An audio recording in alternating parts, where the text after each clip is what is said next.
What's up, my fellow ambitious poker players, and welcome to the Mechanics of Poker podcast, in which me, Rene, aka the Wacko, and Adam Carmichael deconstruct high-stakes poker players, figuring out what it is about them, how they think, what they do that makes them so successful, with an extra focus on the obstacles they faced and the skills they had to develop to surpass them. This podcast is brought to you by Poker Ambition. If you are ambitious about making more progress in your poker career, go over to their site, pokerambition.com, and find out which service is best for you. But without further ado, let's get into today's episode. Welcome back to another episode here on the Mechanics of Poker podcast. In today's podcast, we are making the jump to the MTT world, and who better to do this with than Patrick Leonard, aka Pads. He has been playing poker for over 12 years, and I have to say I've rarely seen someone who gets such a smile on his face from PokerStrategy as Patrick, especially when it comes down to ICM. A very passionate guy about the game. More recently, has also drawn a lot of attention with his social media use, mainly posting his Sunday stories on Instagram, where he waits for a nice beat to drop before making calls. In general, this is a way of expressing himself, really showing his passion about the game. A lot of fun. When I think about Patrick, I think about a fun guy playing poker. What's your thoughts on that, Adam? Yeah, I think Pat has so much passion for the game. He's been around for a long time. He's been at the top of the MTT world for pretty much the last 10 years. So yeah, I'm really fascinated how he's kept that motivation, passion, and drive for the game. And yeah, I'm looking forward to diving into how he made his journey to the top, all the lessons he's learned, and yeah, hopefully we can distill some good lessons for the audience. What are you most excited about for today's guest? Someone with his level of experience, and also, poker changes a lot over the years. And what you often see is that people who started back when he started, they kind of stopped at some point, right? You often say that poker in the past was easier, and when stuff got a bit harder, people often kind of bailed, but he didn't. So clearly I think his passion really helped him a lot in that as well. He also did a lot of coaching. So yeah, a lot of experience. So without further ado, let's have Pats on. Welcome, Patrick, to the podcast. Good to be here. I've seen bits and bobs of all the podcasts you've done so far. I only watch podcasts which have timestamps. That's kind of my rule. So I really love that you guys have timestamps, because it means I can just watch, 15 minutes here, 10 minutes here, 20 minutes here on like little segments, which I think is a really good way to do it. So thanks for doing the timestamps for the other ones. No worries. I mean, I'm similar as you, so it was also kind of out of my own need. And I'm sure a lot of poker players, our attention spans nowadays aren't the highest to just sit down and listen to 2.5 hours of podcast. So people kind of want to browse through stuff. So I think that's a good addition to the pod. I wanted to start off with an observation that I made. I saw you were a big Newcastle United fan. Happy with this winter's transfer window and the changes in general that are going on at the club? Yeah, for sure. It's I was prepared to be the richest club in the world in the second division of in England, but fortunately, it looks like things might be okay after all. So yeah, looking forward to probably going to some European games in the not so distant future. So hopefully, maybe I don't jinx it, but that would be nice. Yeah, they came out firing straight away. I saw Trippier was the hero in the last match, if I'm not mistaken. Do you think, how many years do you think it will take for Newcastle to compete for the title? I would imagine something like 6, 7-ish. That's like 12 transfer windows. So it's like £1 billion if you do 100 million per transfer window. So I think Manchester City squad is worth around about £1 billion. So to assemble a squad to compete, I imagine it will take around about 6 or 7 years. I mean, money is not everything. I'm personally a United fan, and they blasted I don't know how much money, and look what kind of team they put together. So it also kind of depends which players you're gonna buy from experience. Yeah. This comes from a frustrated fan. Adam, do you actually I don't know. Do you actually like football, Adam? I do. I'm a Newcastle fan myself. It's very difficult to watch any of the games in Bali because they're on at like 3 in the morning. But yeah, I follow all the scores. I'm a bit of a BBC Sport advocate. I always know the ratings and how the team's doing. And yeah, we finally got something to shout about at the moment, which is great. So Pads, you've got a sporting background and you used to love playing football yourself. So talk us through that. When you started playing football, what age were you competitive as a footballer? I guess I started playing when I was around about 5, 6, just, in like, used to go to like a camp, I guess, in summer. And I think in America you have like camps in summer where you go away to like almost like a scout camp, like you go away like in a hut or something with loads of other kids. But in England, it's very different. I think the only camps they have in England are like sport camps, really. Like you just have like a football camp in Newcastle, at least. Everyone I knew in summer, you just went and played football for like 6 weeks. In England, you have this thing called the 6 weeks holiday. It's like everyone looks forward to it all year. It's like, oh, how long till the 6 weeks holiday? And at least in where I'm from in Newcastle, everyone just went and played football for 6 weeks. So I think probably the first time I went to school, I guess you're like 6, so like year 1 of reception, you had your first 6 weeks holiday. Then I just played football for 6 weeks then, and then since then I played basically 6 days a week from 5 years old till I was like 18, I guess. I started to do running when I guess I was like 12 or 13. So um, I would run basically 4 times a week, and I'd play football 6 times a week. I was doing like double sessions. This is when I was like 12, 13. So I was very obsessive. I wasn't like forced to do it from my parents, but I was extremely encouraged. Like they would rather I was doing that than, like being on the streets or whatever. And when you're like 12, you just have all the energy in the world. It's not like it's grueling to do 2 sessions. You can just run for like 4 hours. You have so much energy.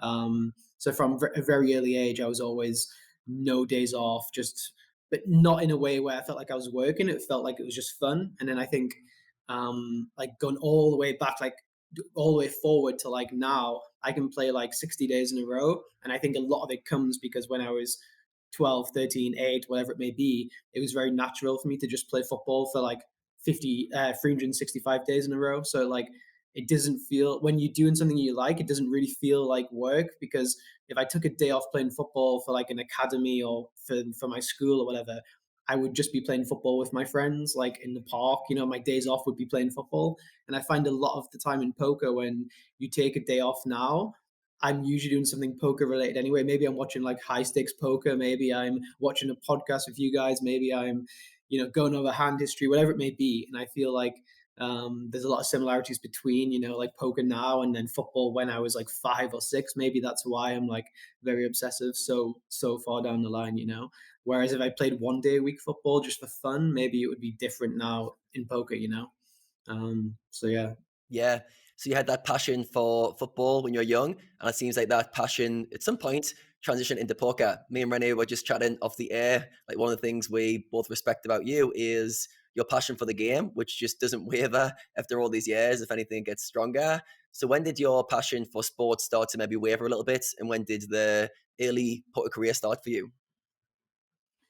So when you're like 15, 16 in England, you have to decide what you're going to do next. So you either stay on at school, like go to sixth form, which is basically like college.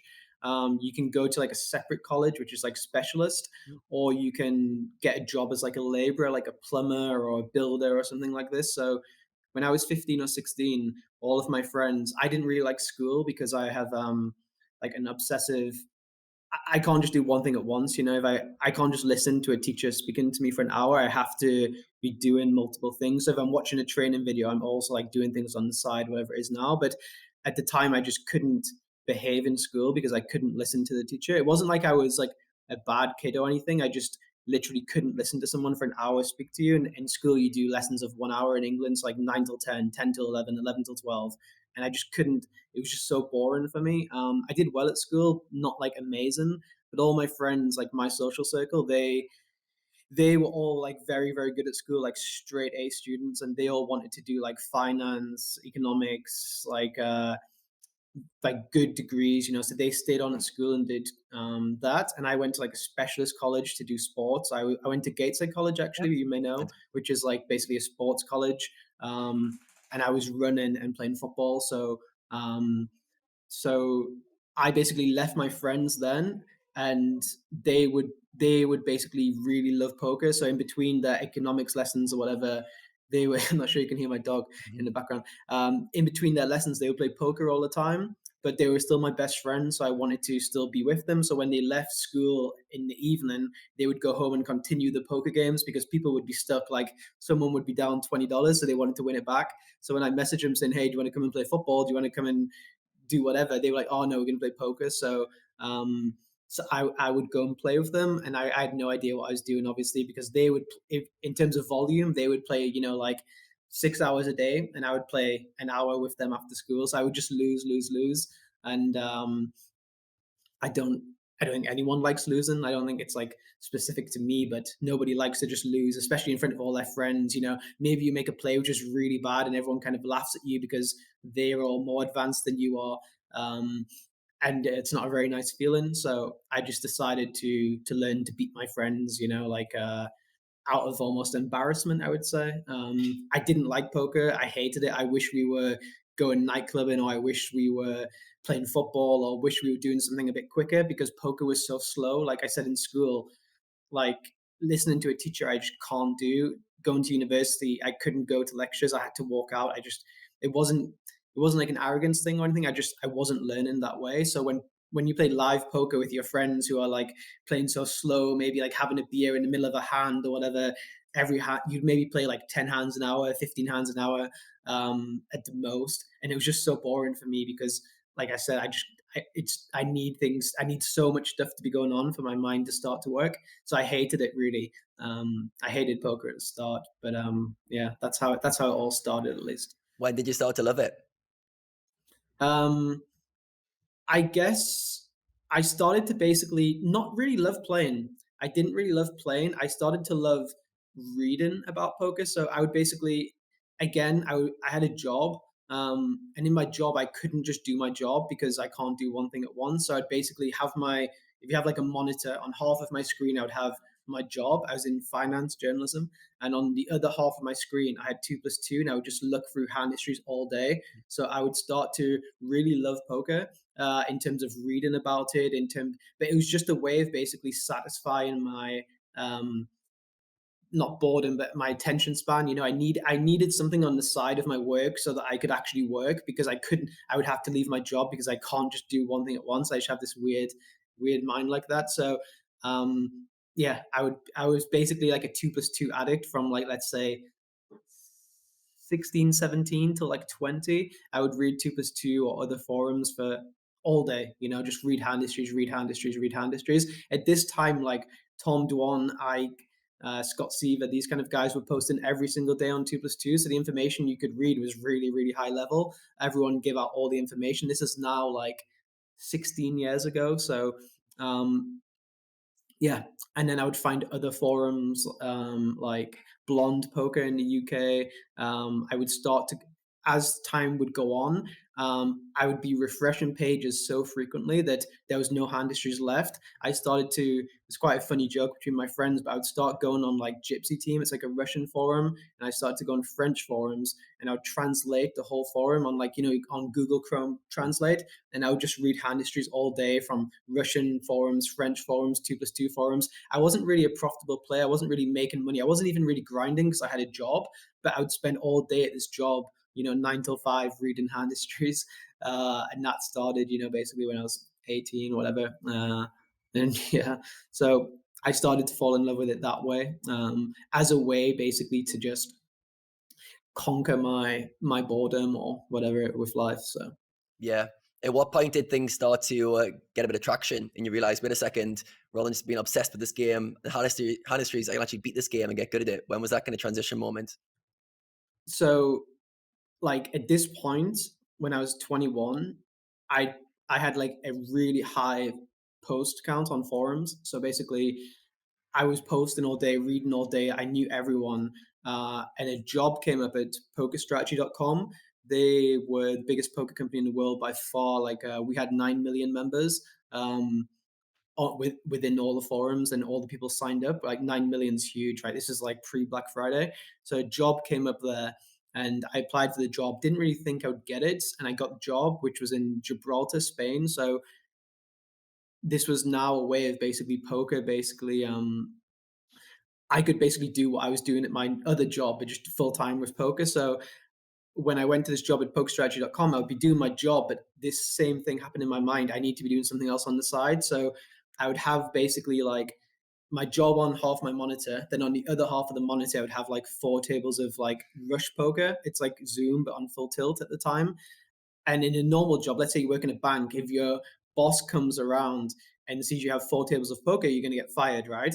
But my bosses would come around and they'd be proud that I was playing poker on the side, right? Because most people who work in poker companies, they're not profitable poker players. They're like the average guy who works, let's say at PokerStars, he doesn't play poker professionally or profitably because that's why he works in the. I don't mean this in a condescending manner, but they're office workers rather than poker players. But my bosses really loved that I was a poker player almost. They saw me as a poker player rather than, let's say, an employee. Where really, like, I wasn't really that big of a poker player at the time. But I would start to just play 4 tables on the side. My bosses would come around every 30 minutes, like sweating hands with me. And I was like, wow, like I can get away with doing my job on one side and then conquering my boredom with 4 tables of rush poker on the other side. And it was like the perfect mix for me. I didn't really have a bankroll at this point because I wasn't really playing poker, like when I was like 16, 17, 18, I wasn't like building it up from NL25. So I was getting paid good money at PokerStretch. I think I was getting like 5K a month, which 21 years old, it was pretty good. And I basically just deposited straight away to play 100 Zoom or 100 Rush or whatever it was, or 200 Rush with like 10, 15 buy-ins and just like to spin it up. So I never did the grind of like 10 NL, 25 NL, 50 NL, 100 NL. But I quickly realized that was both a good thing and a bad thing. The bad thing was I didn't have a game plan because I realized all the hand histories I read were big pots. So whenever anyone posted a hand history on 2+2, it wasn't a 6 big blind pot or a 4 big blind pot. It was like a 60 big blind pot or an 80 big blind pot or a 500 big blind pot. So I knew really well how to play huge pots, but I had no idea about like a specific game plan or general game plan. There was no solvers or anything. This is a long, long time ago. So I would play 100 Zoom, 4 tables or whatever. And I had no idea about c-betting, like I had no idea about defending the big blind. I had no idea really about ranges. I didn't know which hands to play really, but I knew what people's thought processes were in big pots. So I made a game plan for myself at the time. Like I said, I used to read a lot. So there used to be, I'm not sure if you guys remember, there used to be 2 main theories on 2+2. One was called Beluga theorem. Beluga theorem was if somebody raises on the turn and you have 2 pair and you have less than 2 pair, always fold. That was like a specific rule at 6 max cash. And Zebo theorem was if anyone ever improves to a full house on that street, they won't fold no matter how much you bet. So these were the 2 theories which I built my game around. So basically, whenever I got to the turn, and it was a spot where I thought it was tough for someone to have better than aces, I would always play very, very aggressively. So if I defended the big blind, Wacko raises the button, Wacko raises under the gun I call, he c-bets jack high board, the turn's a brick. If he bet the turn, I would start turning all my jack X into a bluff, just like ridiculously aggressive, whatever. Because I thought, well, the theory is, or the meta game is that, you have to fold aces. You have to fold aces because people only raise turns with 2 pair plus. So I just bluffed basically for 4 or 5 months, always bluffing, always turning every single hand into a bluff. I don't think I made a single bluff catch in the first 3 or 4 months of my career. I always would turn every 1 pair into a bluff. And because I was kind of new to the pool, and the pools were so big because it's pre-Black Friday, and because the population played so passively, I managed to become a pretty decent winner. Even though I had no specific game plan, I didn't know which hands to raise from each position. I didn't have a coach. I didn't have a community or whatever. But I'd read maybe like 10,000 hand histories at this time, and they were all big pots. So I became like a big pot player. So I was really bad in small pots, and I had this really tight style, like a really nitty style pre-flop. but I was like crazy at the same time. So it was like I must have been a really weird player to play against, because I played no hands, but if I played them strong, you know? So yeah, when people saw their HUDs and they saw this guy, like I was like 19, 14 or whatever, they were, oh, well, this guy's a nit, he has to have it. But I was just bluffing. So yeah, that was basically my style from a very, very early age in poker. Yeah, love it. And when did you start to get very competitive? I know your personality types, you like to compete, you like to beat people. When did that start to come into your strategy and your approach to poker when you wanted to get better? So I was playing microgaming at this time. I moved to microgaming, and I moved very quickly from like 51, as in like 50 cents, $1, to 510 within like, I'd say maybe like a month, 6 weeks, like running well, you know, like playing well. Microgaming had no HUDs, I think, at the time, or you were anonymous. No one really knew who you were. I was actually playing anonymous tables as well. So I built a roll up very quickly from, let's say, like 2K to like 30K, I think, something like that. And again, you know, these numbers could be like slightly more, slightly less. I'm not sure. This is more than 15 years ago, but it was something around about that. And I'd never had money before in my life ever. I'd never had more than, you know, like $1,000 in my bank or whatever. So I really wanted to protect this money. You know, like I had this bankroll. I wasn't trying to, you know, like gamble it all up. I was trying to just, I was very happy to have a bankroll, because when I was 18, 19, 17, I was reading all these 2+2 threads thinking, oh, I'm amazing at poker, but I felt too much of an ego to play like 10 and L and build my bankroll up. So I was always like, oh, I wish I had $2,000 so I could grind. I wish I had $5,000 so I could grind. So I spent literally 3 or 4 years like wishing I had a bankroll, but not putting the effort in, because I was doing so much sport and university and jobs and whatever else. Um, so I never put the effort in to build a bankroll. But I also, if I had a bankroll, I would be better than these guys. You know, that kind of logic, like obviously completely wrong. But so once I got my bankroll, I really wanted to protect it. I did everything not to go broke. And I think every month of my life, from probably 21 till like 30, I think my bankroll never went down like at the end, month to month, which was in the end the biggest leak of my career, because I didn't take big enough shots. I sold too much action in certain spots, but my whole investment strategy was basically never to go down. Like I just couldn't. I hated to see my money going down. You know, like it was, which is a very fishy logic, because when you're 21, 22, 23, you can always build it back. Like going broke is fine. You know, it's I wish I'd kind of tried to race to 100K or race to 250K a lot quicker than I did, but you know, when I just didn't.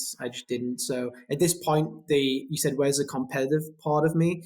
The main competition was with myself. It was like I felt like I was fighting against myself not to become a DJ. And at this time, again, I'm working at PokerStrategy. So my girlfriend at the time, she was the VIP manager for PokerStrategy. So you have 9 million members. The top 100 members are probably like the highest stake guys in the world at this time. You had people like Phil Grusom, Igor Kurganov. They all came from this German background of PokerStrategy.com. So whenever we went home, so basically my job was head of education. So like, or head of the videos we put out. So my day-to-day work would basically be like, Jungle Man would send us a video. I would have Jungle Man on one side of my screen. I'd be watching his videos. On the other side of my screen, I would be playing 4 tables of whatever.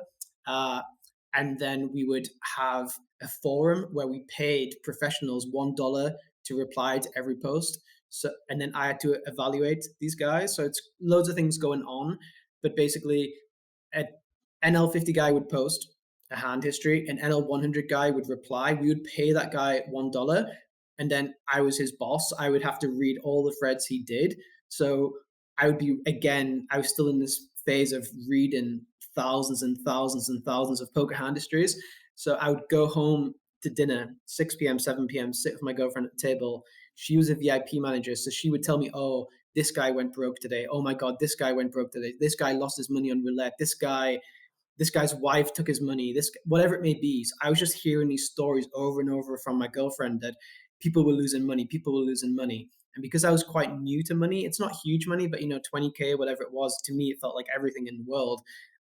That made me scared of losing, because she told me all these guys who I'm seeing as the top players in the world, she's telling me they've lost their bankroll today. They've lost their bankroll today. And I was like, wow, people don't realize what poker players are actually going through. There was no mental game coaches at this time. There's no one like Adam or James or Elliot. These people didn't exist. So people were basically confiding in that VIP managers. So yeah, I had a lot of fear from a very early age about losing money, I think. Yeah. And that led you to be quite risk averse, it sounded, from what two choices you made. Yeah. Rene, have you got any questions? Do you want to jump in right now?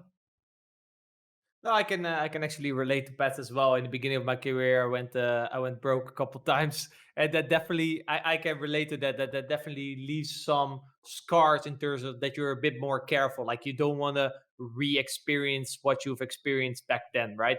For you, I guess it was a bit more of a threat based on stories you heard of other people. For me, it was more of a threat. Like I don't want that to happen again. So you try to do everything in your power for that not to happen again. But it's actually interesting to hear that people obviously nowadays know you as an MTT player. But in the beginning, you were actually playing Rush. It's a cash game format. When you transitioned to microgaming, you mentioned like 510, also cash game format. When did you?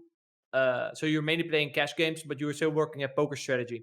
When did you transition into becoming like a professional poker player? So when did you kind of leave your job in PokerStrategy in order to become a professional? Sure. So I was basically playing professionally at my job. So I was playing as much volume as any professional cash game grinder at the time, but I had the security of my job, which I really loved. Again, like risk averse, not throwing all my eggs into one basket kind of thing. My parents, I like the fact that, when you leave university, most people, I think the average wage in the UK is probably like, at this time at least, it was probably something like 15 to 20K. So I felt really like proud, I'm making 50K, I'm 21. Like that was something I didn't really want to give up on, even though I was making probably somewhere between like 1K to 10K a month in poker as well. Like it felt to me, oh wow, let's keep this job, let's see where this goes. I was moving kind of up in the company. I started off in like a lowish position, and they whatever, I moved up and up and up, and now I'm in like a good position. I've had a few pay rises at this point. I'm living in Spain. Like my friends are in the UK. It's terrible weather. I'm like, oh, this is great. I'm seeing the world. I have a good job. I'm making money playing poker. I'm 21. This is great.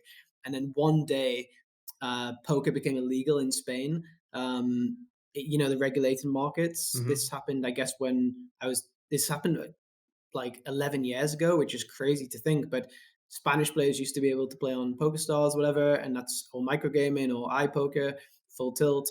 And then one day Spain said, no, we're closing the doors. So that was a big blow for me because PokerStrategy were based there. So I had to make a decision. I had to decide, okay, I stay in my job. I basically quit poker, playing poker. I try to get a job, have a goal of maybe making 100K a year, like a senior level position there, or do I go and try to do this full time? My girlfriend, again, she was looking after all the SuperNova elites, and they were the guys who were like a lot higher than me. I felt these are the serious guys, like these are the professionals. If you're a SuperNova elite, I think you used to get, was it 100K at the end of the year or something, Yeah, a or bit like more. Yeah. 200K? So I felt like, well, this is a salary, like that is the comfort zone, that is the safety net of a salary. Even if it goes bad or whatever, if I put the work in, I know I can do better than these guys because they have such huge mental game problems. At least that's what I was hearing. I was like, I can do this. Like, I feel prepared for this. So we decided to move to Hungary, which is where my girlfriend was from. And we moved to Hungary, and I decided to go for Supernova Elite. But we moved to Hungary, I think, I don't know which month, anywhere between say March to August. I don't know, like the middle of the year. So I decided I'm going to spend 6 months to get a game plan because I realized I didn't really have a game plan at this point. I was still a big pot player. It was like big pot pads at the time. I'm going to go to Hungary and I'm going to start to play some small pots. And yeah, I basically just started to learn a bit more. I got some coaching from, I'm not sure you know this guy, internet, Paul Otto. Do you Yeah, remember yeah, yeah, him? yeah. German guy, right? German guy. He was like known as the theory guy at the time, and I was like, I wasn't a theory. I was big pot pads, right? So I got some coaching from him. I had more times. I'd watch again, training videos at the time was always people showing like huge hands. Like to me, poker was just like this huge hand game. I didn't really even think about small pots. It wasn't, I don't think small pot poker really came around properly until solvers came around, where people started talking about like betting your range 30% on flops and stuff like that. That really wasn't a thing. People just used to bet half pot. If they see bet, they bet half pot. And then you went from there. There was no real, of course, there was guys, I'm playing 1, 2, 2, 4, 3, 6 at the time. Of course, there was guys playing 25, 50 who were on a deeper level. But at the time, the standard theoretically was very, very low, So I went to Hungary. I spent a few months getting better at poker because I don't think I was a great poker player at this time. And then January came around. I was prepared. I was ready. And I was like going for SuperNova Elite. So I would play 8 tables of Zoom, which is quite difficult. But from an early part of my career, I realized volume is everything. Like even to now, that's my biggest strength in poker. It's not about how I play. It's not about what I know. It's all about volume for me. I think that's my strongest attribute as a player. So I realized early on I need to get good at volume in Zoom to get SuperNova Elite. So for those 6 months, I learned to go from 2 tables of Zoom to 4 tables, from 4 tables to 6 tables, from 6 tables to 8 tables. I didn't just start 8 tabling. And then every day, this sounds crazy, and I wouldn't recommend it to your viewers, but I would start my session. Before my session, I would have 2 Smirnoff Ices. Do you know what Smirnoff Ice is? Yeah, yeah. It's like an alcohol, not Magic too much potion alcohol. for great poker, right? It gave me the buzz for big pots. It made me play some big pots. I would have 2 Smirnoff Ices. I would load up my 8 tables of Zoom or Rush, and I would keep playing. And if I was losing, I would just keep playing until I got back to even. And that was my plan every day. And I did that for I think 2 months ish, 2 months time. And then story is quite well known, whatever now. But I basically played one Sunday. I never really played Sundays at the time. I played one Sunday in England in a hotel room, and I played probably 10 tournaments, and I won 3 tournaments out of 10, which is obviously crazy. Look, at this point, I'm terrible at tournaments. I have no idea about stack. I've never played with less than 100 big blinds ever. Like, you can't really play big pots when you have 10 big blinds. This was not my forte at all. So I had this crazy run, and I was like, wow, I hate to. I was like, okay, I've made like 60K here, which was probably doubled my bankroll, I guess, at the time ish. But I was like, I still don't like these tournaments. So I went back, I played my 8 tables, Smirnoff Ices for the next week. Sunday came around, I was like, okay, I'll give back 2K more to these guys. They deserve. I feel guilty hitting running or whatever. And then I won 2 tournaments that day again for like 60K. And I'm like, again, I have a blog at this point. I'm like, tournaments are stupid. I just ran. I was realizing I was running good. And then the next week, I was like, okay, well, I'll give a bit more back again. And it was the anniversary Sunday million. I'm not sure you guys, it still goes on now, right? It's like 10 million guarantee or whatever. So I final table this. I come, there's like 40,000 runners or whatever, right? I come 9th for 100K. So at this point, I now have like a bankroll of 300K ish, or like maybe 250K, where that was my goal for the whole year, to grind SuperNova Elite, get paid this 200K at the end of the year, and have like a proper bankroll like that. And like maybe, I don't know, buy a house or whatever. The whole idea was grind a year every day, reevaluate at the end of the year, show my parents my graph of the rake back and everything, like prove to my girlfriend, prove to everyone, okay, this is a career, like I've been a professional about it. But then within 3 weeks, at the start of the year, I basically achieved more than that amount of money. And then I have to decide, okay, do I play cash or do I play tournaments? I don't think my game was very good for cash. I wasn't like the biggest, I was not a huge crusher at 500 Zoom or anything like at all. My game was fully like big pot pads, like I didn't really enjoy the whole like mechanical part of, like small raise. I didn't really like to raise the button with 10-9 offsuit. I'd rather fold 10-9 offsuit on the button, or I'd rather fold king 10 offsuit on the button and get dealt pocket sevens under the gun so I could flop a set. Like I wasn't stimulated by playing these, like I didn't want to grind it out like this. Even if I was telling myself inside that this is what I wanted to do, be SuperNova Elite, be the grinder, deep down I didn't enjoy that part of poker. I used to cold call free bets with any pocket pair. Like So if it went raise under the gun, free bet, hijack, I would cold call like 4s plus on the button, like if we were more than 100 big blinds deep, because maybe I can flop a set, maybe I can play big pots, So I wasn't really well suited to cash games, I'd done well out of them, but that was just because the pool was so bad. If I hadn't done well at tournaments and solvers came around, if I didn't adapt to the solvers, or if I didn't download the solvers or whatever, I would have been wiped out. I would have been one of those guys who basically got made to go back to get a job, because it wasn't really suited for me at the time. I wasn't really prepared to put the work in from a studying point of view. I wanted to play all day, every day.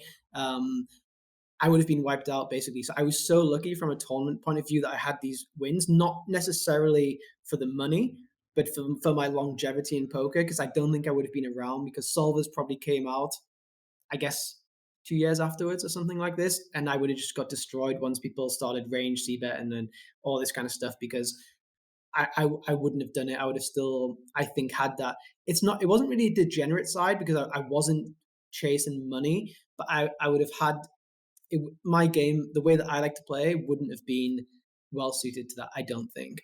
But yeah, that's with hindsight, looking back now. I didn't notice at the time, obviously. You were trying to get yourself in spots where you felt like you had an edge, and that was big pots, right? That's where you had all the experience. So it's like, okay, I need to get in big pots because that's where I know what to do. Yeah, exactly. And it wasn't that I knew what I needed to do, it's what I knew what other people would do, because again, at this point, I've literally probably read 50,000 hand histories, like a lot, probably more. And most people have probably read less than 1,000 at this point. Like, at this point, I think when I'm 23 years old, I would guess, this is not like ego or arrogant or anything. It's just, I think at this point, I've read more hand histories in the world than anybody else at 23. I'm not an amazing poker player. I don't have a great technical game. I'm not well studied. I'm not using, there isn't solvers to use. I'm not thinking in maths. I'm not thinking in pot odds. I never ever looked at pot odds ever before I was 23, ever. Like, my whole game was just knowing what other people thought in big pots and making them fold or fold in my range. And that was enough to be a decent winner, because, when you're playing 50, 60, 70 big blind pots, if you're making really good decisions in these pots, it doesn't matter too much if you're losing, like 0.5 BB here, 0.5 BB here, especially when everyone else is playing small pots quite badly too. People are missing range c-bets against me. People are not check raising the big blind against me. People are not punishing my like very face up sizings on the flop of the turn, which I'm not caring about, So yeah, basically, that's how it is. That's how it was, I guess. Yeah, I mean, and it's still the same today, right? It's not about being the best poker player. It's about being better than your competition. So you might reflect on it and be like, wow, I was quite bad. But then again, the rest was significantly worse. It's quite interesting also that you said, because normally people kind of at some point have their job be in the way of their poker career. But because of the job that you had, it kind of contributed to your poker career. So that's also why you kind of could be a pro and have your job, which was, yeah, a very good position to be in, I would say. When you transitioned to tournaments, what are some of the difficulties you ran into transitioning from cash to tournaments? So I remember very vividly, I played a hand against European, who's now like my best friend in poker, let's say. But this was 11 years ago. I think maybe 10 years ago. I'm not sure exactly. But we played a pot where basically I raised. I think he jammed. He jammed. Let's just say he jammed anywhere between 15 to 30 big blinds. I made a call with whatever hand I made a call with. And then he wrote me the next day. And he's like, at the time, Sam was funny. He just like, dude, you can't call that. Like, what are you doing? And then I was like, well, I don't know. Can I? I don't know. I'd never looked at anything before. I was just playing off, feeling. And then I replied to him because I respected him. I knew he was very good, and he was quite studied and stuff. He was running like Miser, I guess, was out at the time. And I replied back, oh, I have a read on you. Like, I have a note. And I made up like a fake note and sent him a screenshot of like of him like shoving like a bad hand for this amount of big blinds. It was like European, jams ace deuce off for 36 big blinds, whatever it may be, and I sent it to him. So then I kind of realized, okay, like I need to get a bit better because the other regs think I'm quite bad. So that was like an egotistical thing. So I started to speak more to European Sam after he reached out then, and then we started to speak more, and we realized that we thought quite similar about the game actually, even though like he thought I played bad in that hand. We had uh, very similar opinions on how population played. He's a very observant guy. So although he hadn't read, 50,000 hand histories or whatever, he just picked it up himself. He picked it up himself just from being observant and watching. And we realized we have very similar thoughts on how people are playing. So we started speaking every day. And then we were like, for our age, we had too much money, but there was no high games to play. Like the highest stake tournament a week was like $200, maybe like $400, $500 once a week. Like there was no like 10Ks, 5Ks. So we were like very young. We had a lot of money, but we were quite risk averse. So like we weren't trying to spin it up in high stakes cash games. So we weren't trying to play super high rollers in Berlin or something like this. So we had too much money for our age, but we thought we had a strategy which worked against population because there was no solvers. So we were like, let's put our money together, give it to other people, tell them what we do, tell them the reads we have on the population, and then they'll do it, and then we can just turn 500K into $1 million, whatever it may be. So that's what we did. We made a staking team, and he was like, I have this guy who's a bit older, a bit more like been around longer than we have. He's like, we were very new. We'd been playing for like 2 years, let's say, but there's a guy who'd been playing for like 6 years called Elmerix, who was Finnish as well. He was like, let's bring him in. He's a bit more, not serious, but he's a bit more experienced than us, and let's do it as a trio. I'd never met Elmerix before, but I was like, sure, let's do it. And then we made BitB, which was a staking team, and we started with like 5-10 guys, let's say. We started with like 5-10 guys. We give them our strategy, and it worked really well from straight away. And yeah, that's basically what we did. Okay, interesting. So basically you were trying to look how you could optimize your hourly, but given the cap of tournament buy-ins they were like, okay, grinding more for us is not going to contribute to necessarily more money. Let's teach what we know to other players, let them grind more at the stakes that they were, and this way we can have a higher hourly, basically. Yeah, so basically I was doing exactly the same in tournament. Tournaments are always like 2 years behind cash games. So like if cash game guys work out how to bet big on like 9 high boards or 8 high boards because you want to put in lots of money with your over pairs and your top pairs, and you want to clean your outs when you have Jack 10, make King Jack fold, like that will come in cash games in say 2016. It'll come in tournaments in 2017 or 18, so cash games are always 1 or 2 years ahead of tournaments. So when I went into tournaments, I was using the same things from cash games to play the tournaments. So I was using the same strategies essentially. And I think after 6 months of playing tournaments, I was number 1 in the world in tournaments. I'd never played a tournament before. So I got to number 1 in the world really quickly without knowing how to play tournaments. I didn't know, I didn't do any studying of less than 30 big blinds, pre-flop or post-flop. All I was doing was putting all of these cash game, again, all these hand issues I've ever read on all these forums, they were only cash game hand issues, not tournaments. So all this information I kind of had,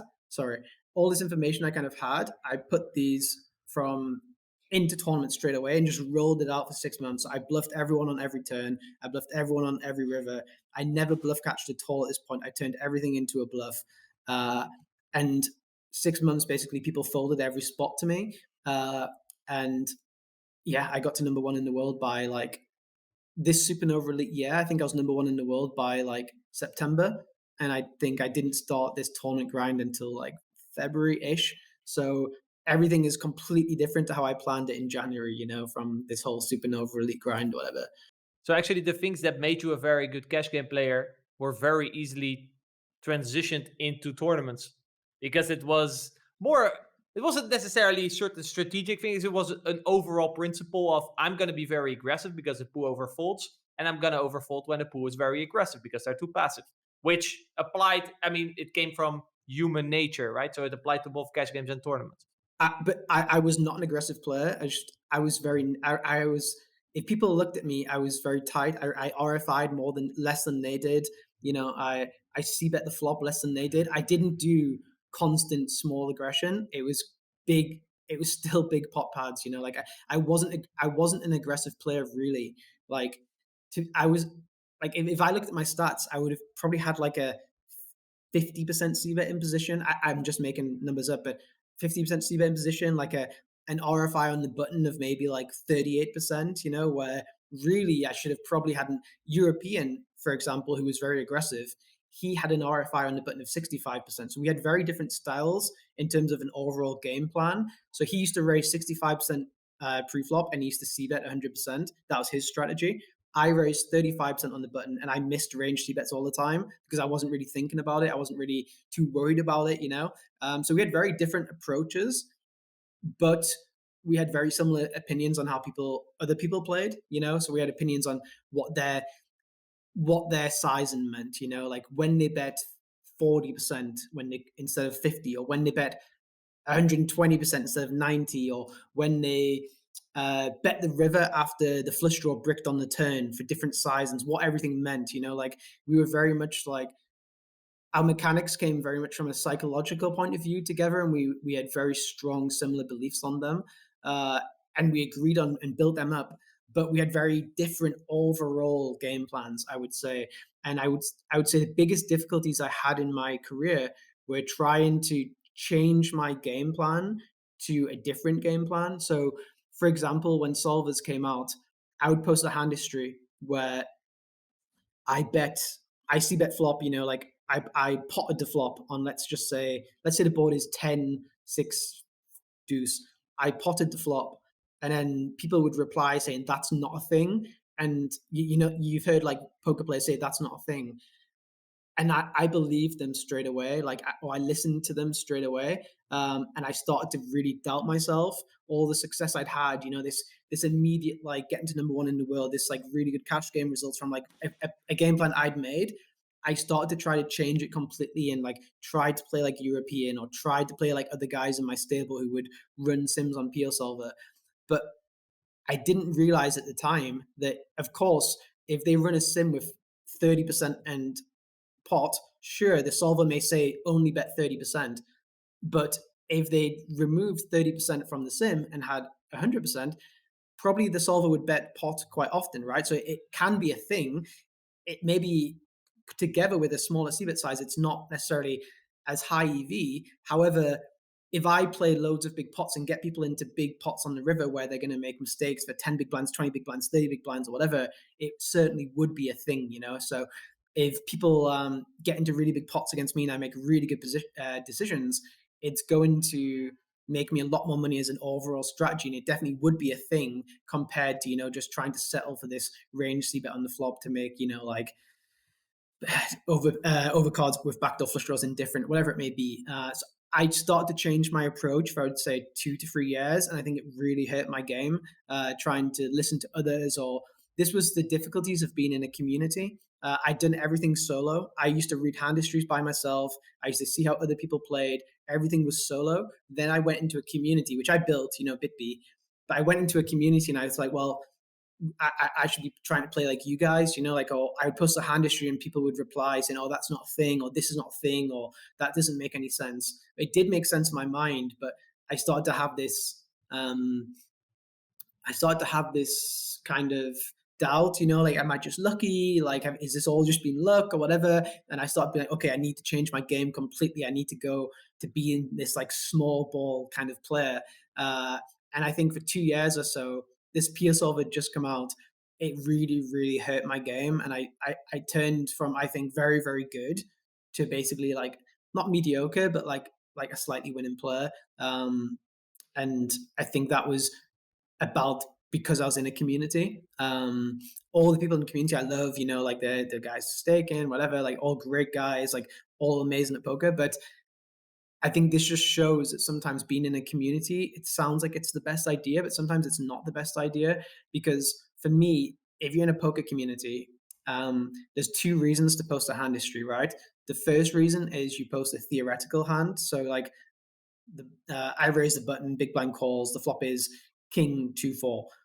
Should I see bet 20%? Should I see bet 50%? Should I have checkbacks with queens and jacks and start betting a polarized range? Should I go after a size? Should I go after bottom pairs? What should I go after, right? So like that's a theoretical question. I think posting that in a community and getting like a debate going is definitely not as good as going to a solver looking, okay, which hands should I bet for this size? And okay, well, let's run a script and see which hands fall into bet 20%, which hands fall into bet pot, whatever it may be.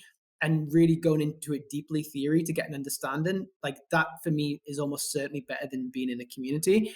Then the other side of the question is the other questions you can ask are exploitative questions. So do people bluff here? Or do people fold here? This kind of question. And I started seeing people saying like completely different things to what I thought.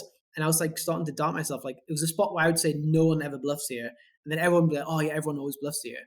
And then I realized from like a pretty early point that people play differently versus different people, right? Like if we play, if me, you two, and my dad play a 4-handed sit and go, and my dad defends the big blind, you're going to see bet a different strategy against my dad than you are against me, right? You're going to bluff differently against my dad on the river than you are against me. You're going to bluff catch differently against my dad on the river than you are against me, right? So if my game plan is a very different game plan to all these other people who are like betting very small and, you know, like playing small ball, whereas my game plan is big pots, put people into tough situations, of course I'm going to have a different view on how population play on the river, right? So in a community, it can be quite different because not everyone plays the same strategy. So you are going to have different points of view about how population play.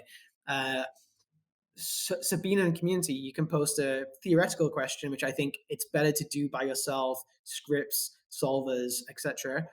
And exploitative stuff, I think it's going to be different based on who you are. You know, like if you have a guy in a community who plays NL, who plays mid stakes tournaments, and a guy in a community like European or Lena or Ben CB or whoever who plays high stakes, people will play differently against different profiles. You know, like people play differently against Phil Hellmuth, and that's why he's a winning poker player. It's not because of his technical game; it's because people play differently against him than they would do against me and you two. You know, so for me, I think being in a community actually hurt me quite a lot.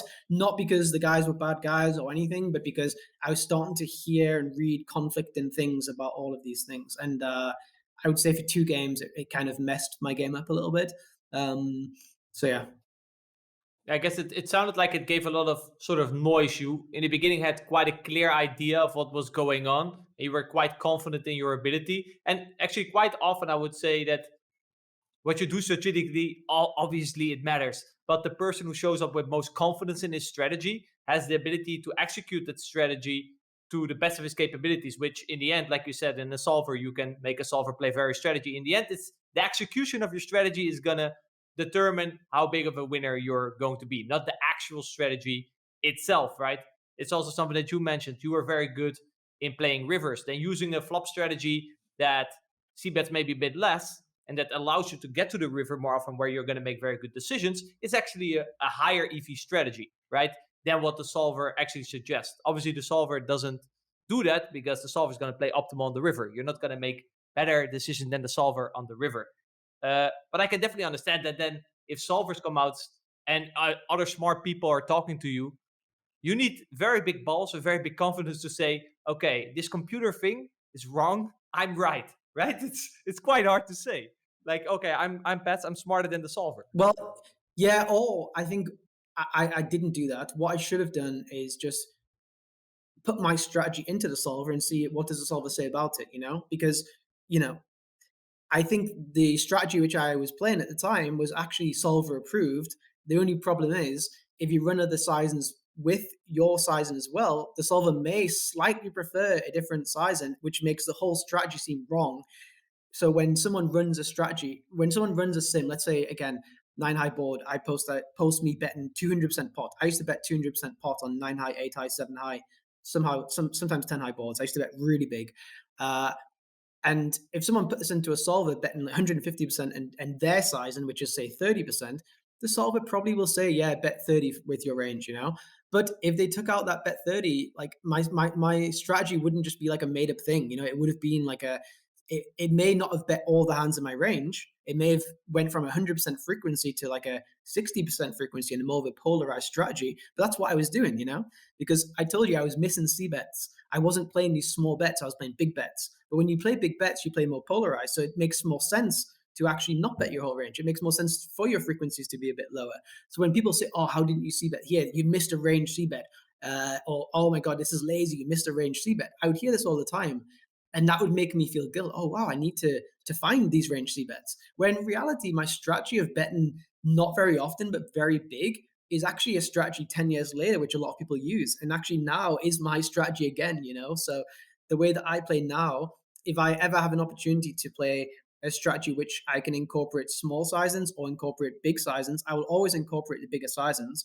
I also think there's a lot of reasons about this without going too into depth, but I think people play very well against small sizings on the flop now. They didn't used to, but they play very well now. But the two things which I imagine in cash games too, but definitely in tournaments that people play really poorly against, is playing probes. So when flop goes check, check, playing as a probe bet.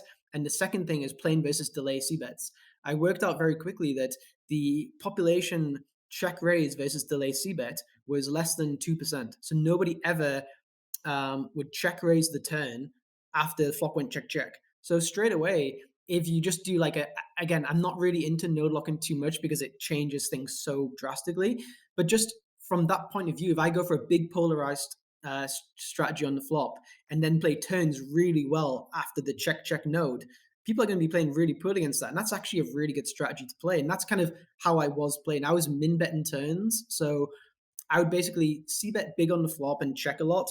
And if they checked the turn, I would min bet my whole range. And it was actually a pretty good strategy because they would probe the turn with all their top pairs, with their draws. And the stuff which was left in their range on the turn was lots of air, lots of ace highs, and lots of bottom pairs.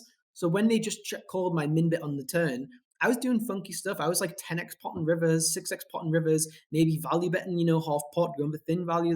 There's so many ways around the tree. And I enjoyed that, because again, I'd read all these hand histories, and now I'd gone from reading, like theories on 2+2 to having a stable of like 100 guys who would send me full hand histories every day, like their full tournament play. So I started really quickly reading even more hand histories, right?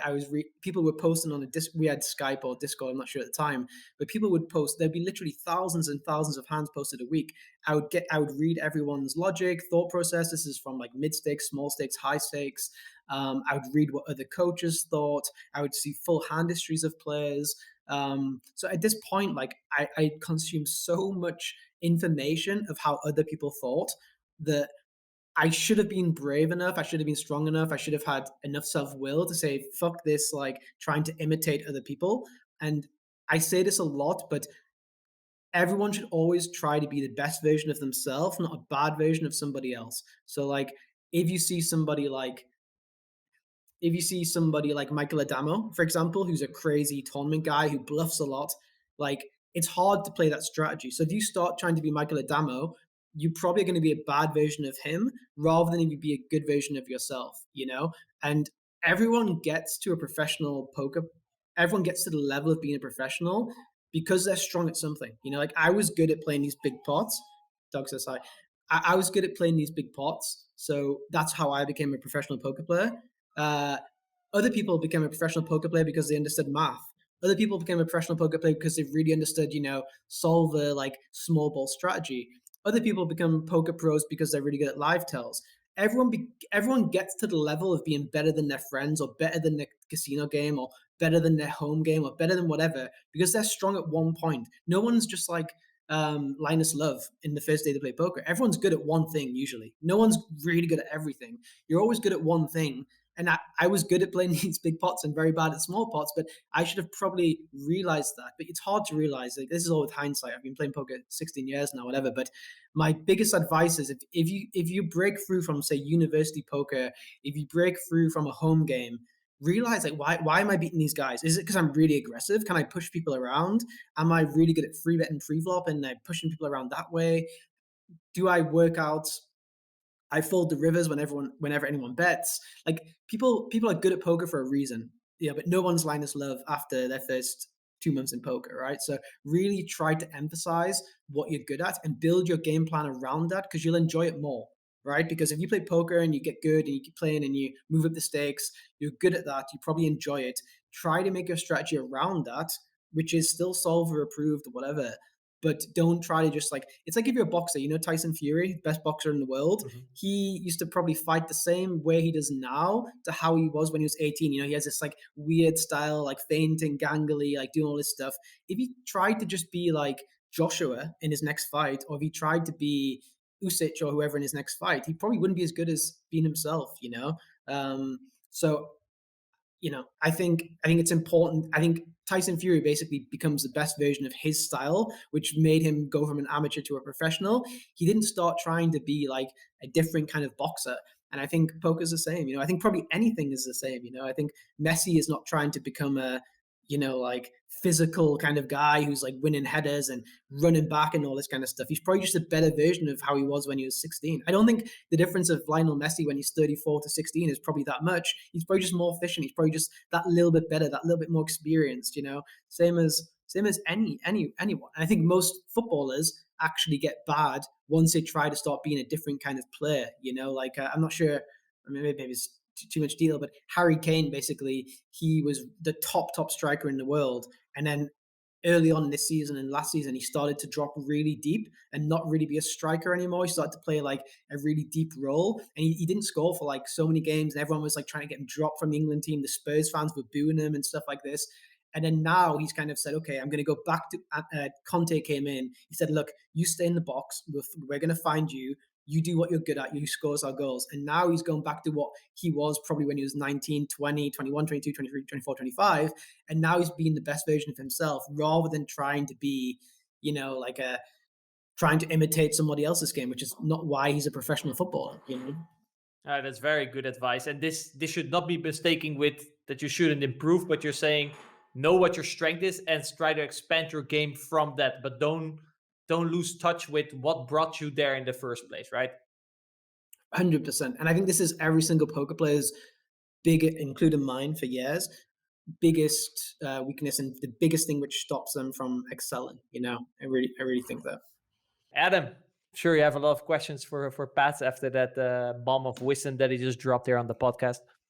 Yeah, I love that. Yeah, I like that advice of fine-tuning yourself. I think it takes a lot of self-awareness to know like what you're good at and to not deviate from it. Like you said, you were big pot pads, but even then you kind of lost yourself for moments because you had lots of inputs, people trying to tell you to play different ways. And I think as you're starting out in something and you lack a bit of confidence, it's really hard to put the noise to one side and just like be the best version of you. You get dragged around by everyone in your environment. So I really like the advice just to continue to come back to the best version of you and fine tuning that and finding what that is, what that means for you. Yeah, I think it's really, really good advice.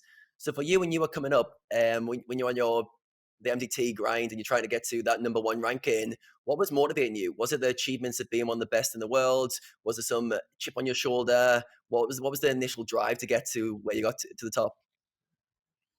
It's a good question. I guess it's a tough question. Like I was like 22, 23. I'm not sure exactly how old. It's like, first of all, it's quite cool, to try to be the best poker player in the world.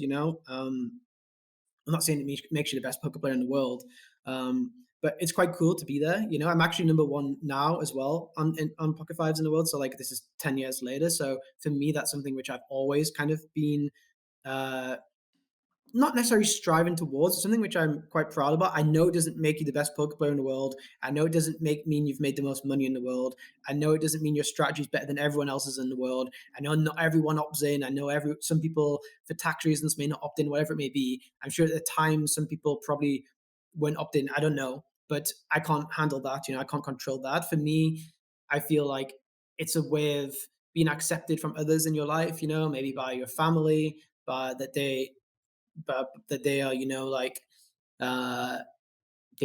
they accept your decision to be a professional poker player. You've gone to university, you're supposed to be a journalist. It's like your son wants to be a professional gambler all of a sudden. It's quite telling your brothers or your sisters or your your friends at work, oh, my son's a poker player now, maybe it doesn't sound so good. But if you say, oh, he's the number one poker player in the world, again, I'm not saying I was the number one poker player in the world, but he's ranked number one in the world, let's say. I think that's like, for my parents, for that kind of stuff, I think that was maybe one thing. Also from like a social point of thing, going out and meeting people, saying when introducing yourself as a poker player can be seen as bad. Or if they, oh, I'm a poker player, say, have you won anything? Or like, do you win? Oh, I'm actually like number one in the world. That straight away gives you like a little bit more like credit of not being a degenerate or whatever. So that was one thing. It was never about the money ever. Like, it was never ever about the money to make money.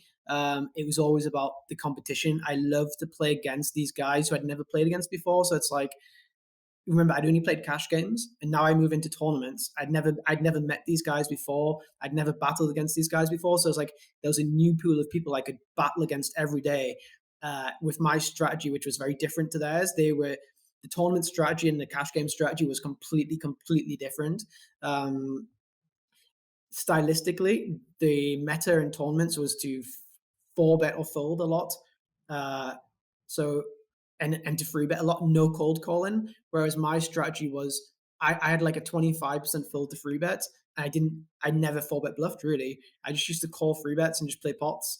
And tournament players at the time were very uncomfortable playing 3-bet pots and 4-bet pots. Well, 3-bet pots mostly, because most people didn't call. Most people used to like 4-bet or fold. Like, that was the meta. So I played 3-bet pots for like a year against people who never played 3-bet pots hardly, apart from against me and European and a few other guys, because other people would just 4-bet call very wide and 4-bet fold the other parts of their range. Maybe they would call pocket pairs and like king queen suited, whereas I was calling 9-10 suited and king 9 suited and ace 5 suited and stuff, and putting them into difficult situations. I was basically repping a set on every board because they would think I always had a pocket pair, so they didn't imagine I was going to bluff pocket 8s on like 9-5-2.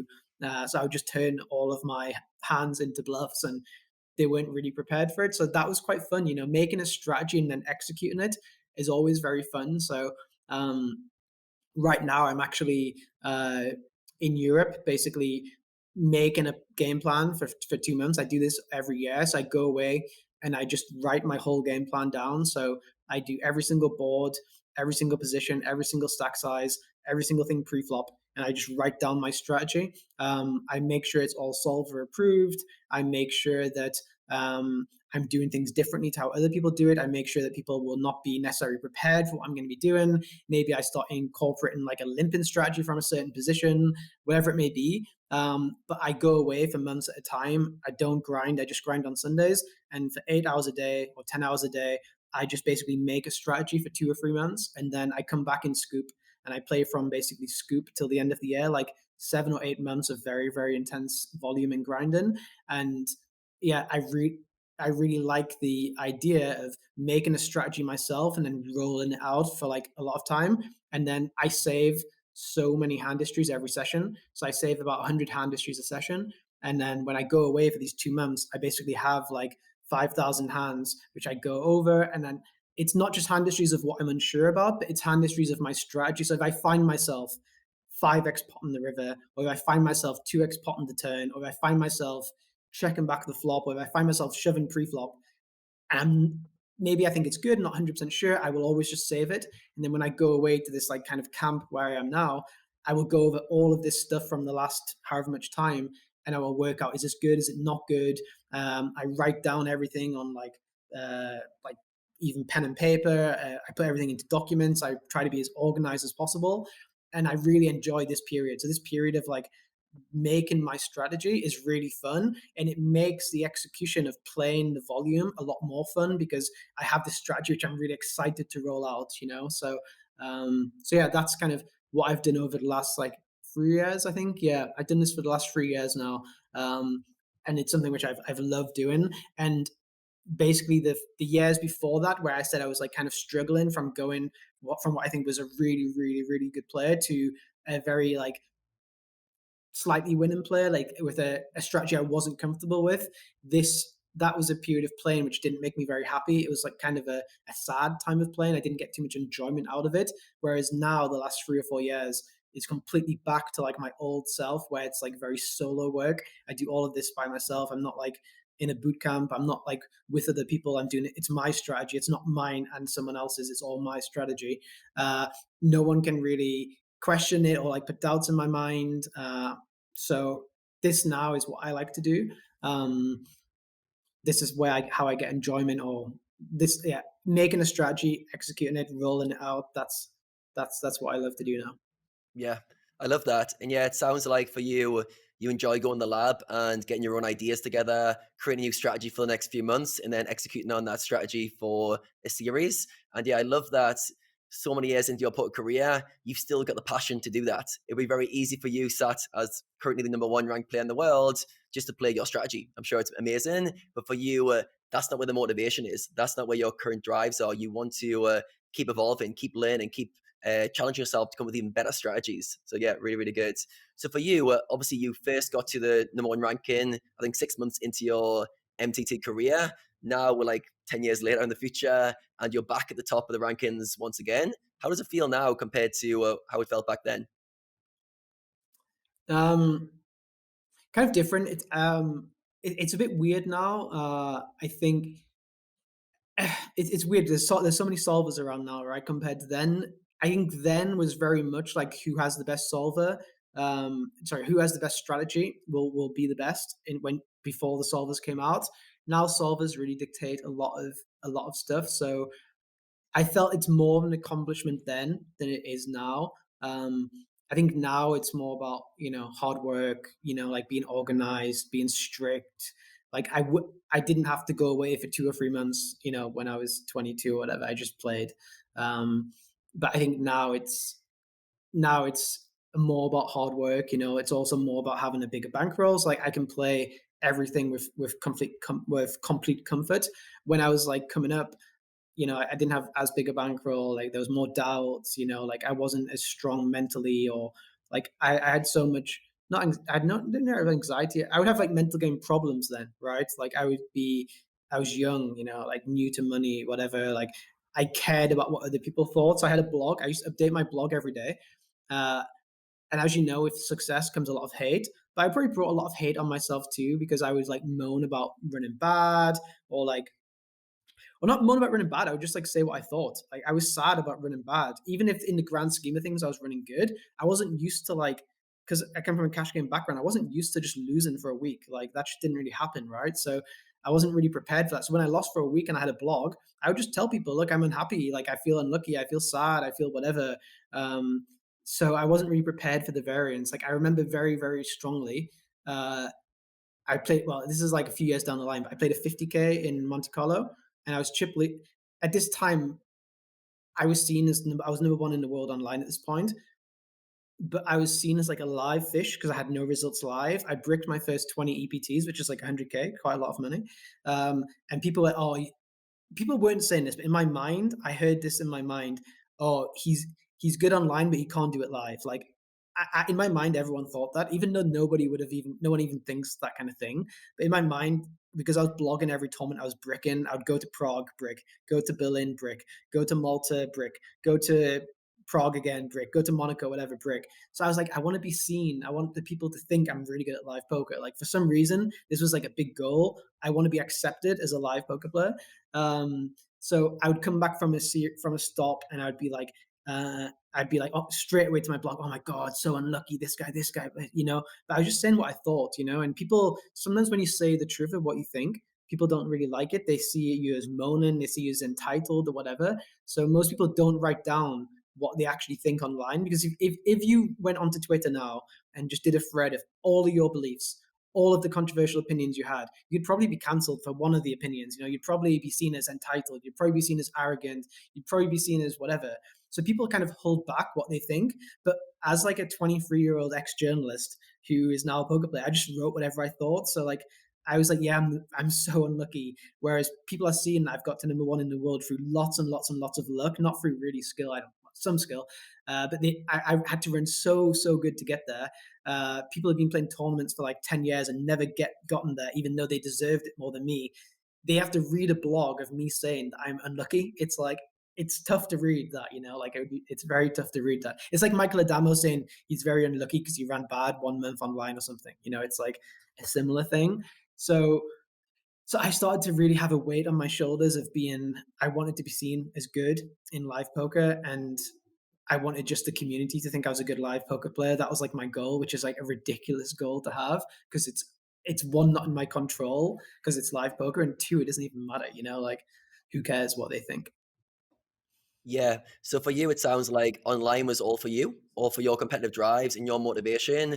But this live thing, it sounded like you were doing that for other people or to prove them right. So what happened when you started to get success live? How did that make you feel relative to what you thought it was going to? Well, yeah, this big story in itself, but yeah. So again, going back to school, I can't listen to a teacher, right, for an hour. Going back to my job, I can't just do my job. I have to have poker on the side.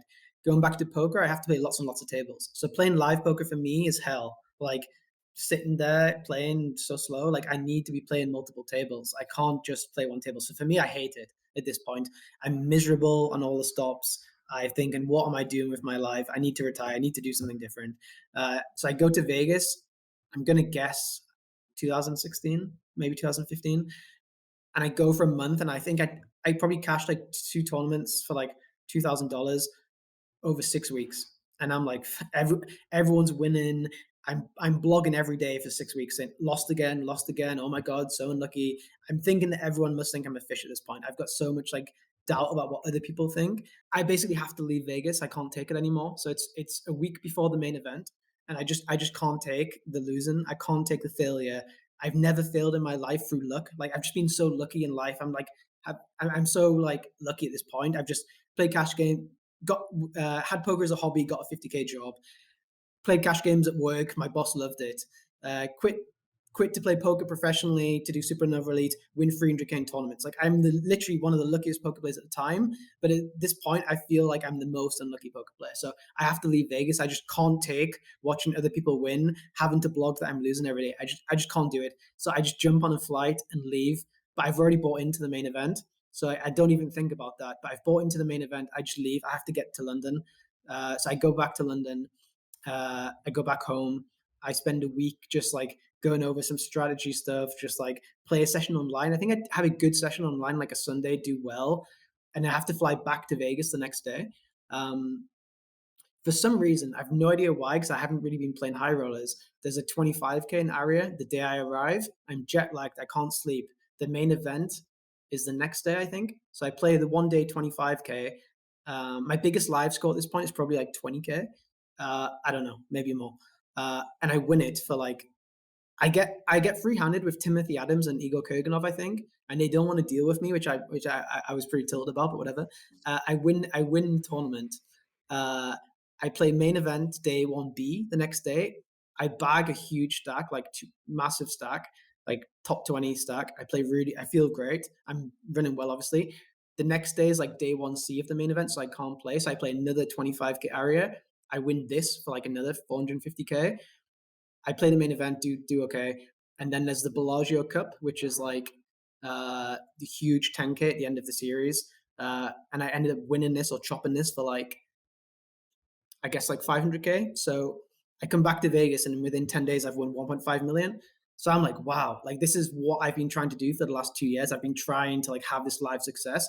And then I start seeing like so many messages. I start getting so many messages, text messages, people replying to my vlog, Twitter messages. Oh my God, like congratulations. Oh, you're a sicko, all this kind of stuff. But I was playing the same strategy as I was for all the other tournaments, but I wasn't getting messages of people saying like, oh, I've seen you've bricked, like 20 EBTs. Are you okay? Do you want to chat?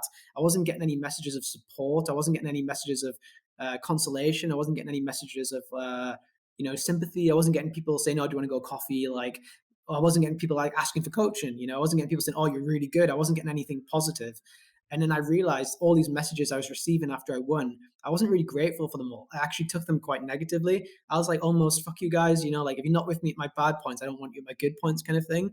So after this live success, I said, I'm not playing another live tournament. Fuck it. I'm going back online. So I think I didn't play another live tournament. I think I played one live tournament in the next 1 year, maybe two maximum, where really when you have live success, usually you play more and more and more stops. But I was like, fuck this. Like I've achieved what I want to achieve. I've shown you guys I can win here, even though it shows nothing winning 3 tournaments. Like it's just luck. But I was like, I've shown these guys, fuck this. I basically stopped blogging at the end of that year. And then I just sticked online after that. So yeah, you said, how did the live success make me feel? It made me feel shit, to be honest. Like the money meant nothing. I didn't really feel any. I wasn't happy. Like it was a relief. It was a relief, and it was like I've shown these people. It wasn't like I've done this for myself. I've accomplished something. This should be the best 1 week of my life. At the time, but I didn't feel like that. I felt sadness through it. Really, like I felt empty. I guess the feeling I would feel is empty. I went for dinner with my 2 friends who I'd gone to dinner with every time I lost a tournament. We were like the losers dinner. We would go for dinner together. And then when I won, I stayed with the same guys. I didn't go like party with the people who wanted to be around me now because I'm like the running the best in Vegas for a week. I was like, fuck these guys, like that's not who I want around me. So I completely isolated myself away from all of these people because I was sad, I guess, like empty.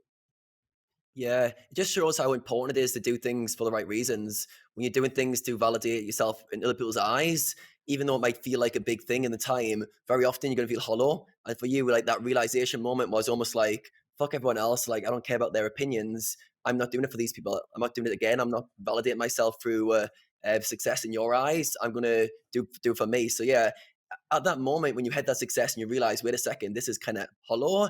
Was that a kind of relief moment in itself that you could just drop that and go, right, I'm just doing things for myself now, and I'm not worried about other people's opinions?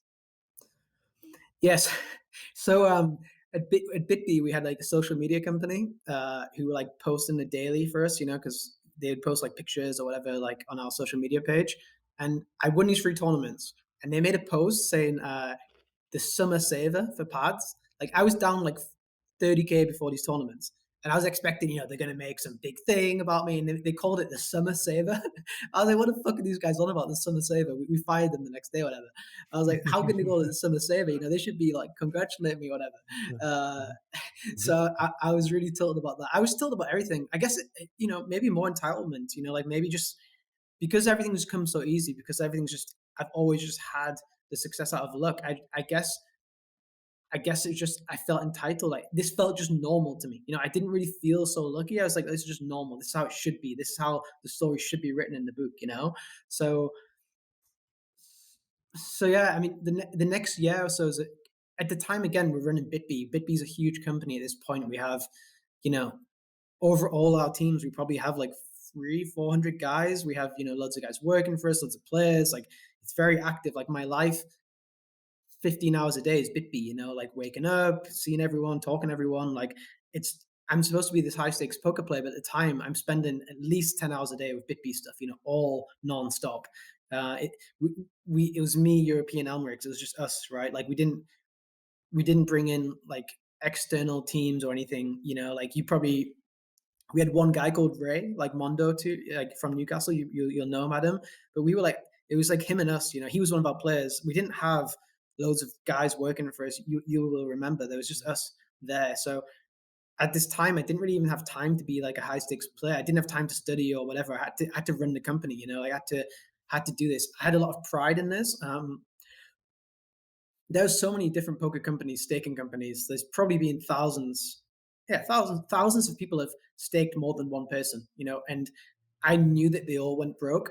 There's probably like 2 stables which have been around for 10 plus years. So if there's 1,000 stables and there's 2 left out of 1,000, then like for long term, or like less than 10, right? There's less than 10 stables. That means, 99.9% go broke or don't work out or it's impossible, let's say.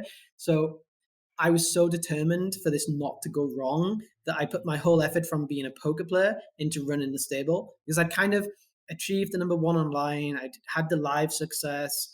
I had the money. Like I didn't really need more money. So the next goal was basically to run the stable. I think like that was my major thing. Like that was the next challenge. The next task was basically to run the stable. Try to do things differently to how other stables did things, similar to poker. Like have a strategy which is different to how other people had a strategy. So yeah, that's what I spent the next, I think 2016.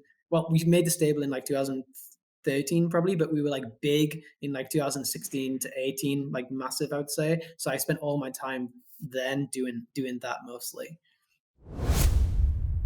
This podcast is brought to you by Poker Ambition, where me and Adam have created our coaching program, The Mechanics of Poker. After having reached high stakes poker ourselves, we tested out this philosophy on our CFP students, which saw them rise through the ranks and double their win rate. We then took the best knowledge of that CFP program and turned it into the mechanics of poker, so you can have that high quality content without the long-term commitment and often hefty price that comes with a CFP program. Now I will be teaching you the technical side of how poker really works, how to think about the game and how to consistently get better. And Adam focuses on the mindset and performance skills you need to know in order to convert all that technical poker knowledge into more consistent profits at the table. Now this program is high level. It's made for professional poker players who have the ambition to break free from mid stakes and move up to high stakes poker. So if you're ambitious about your poker goals, go over to pokerambition.com for more information. And there you can also find a free 1-hour demo of everything that is inside the program. If you have any further questions, don't hesitate to reach out. But without further ado, let's get back to more goodness in this episode. Yeah, Rene, I'm sure you can relate to running a stable and that taking time away from your grinding hours and maybe putting some of your own goals on hold whilst you help other people pursue their goals. Yeah, but with me, it was with, I think at the max 19 players. And for me, that was, that was my new full-time job. But then again, I was also basically the only coach. So I was coaching 19 guys. And yeah, it also, I guess it also depends a little bit on your personality. Reflecting on it, I was way too perfectionistic in terms of my coaching hours. I could have done it probably in half the hours, but that's not really how I am. But at some point I was like, it was getting in the way of me being able to play poker.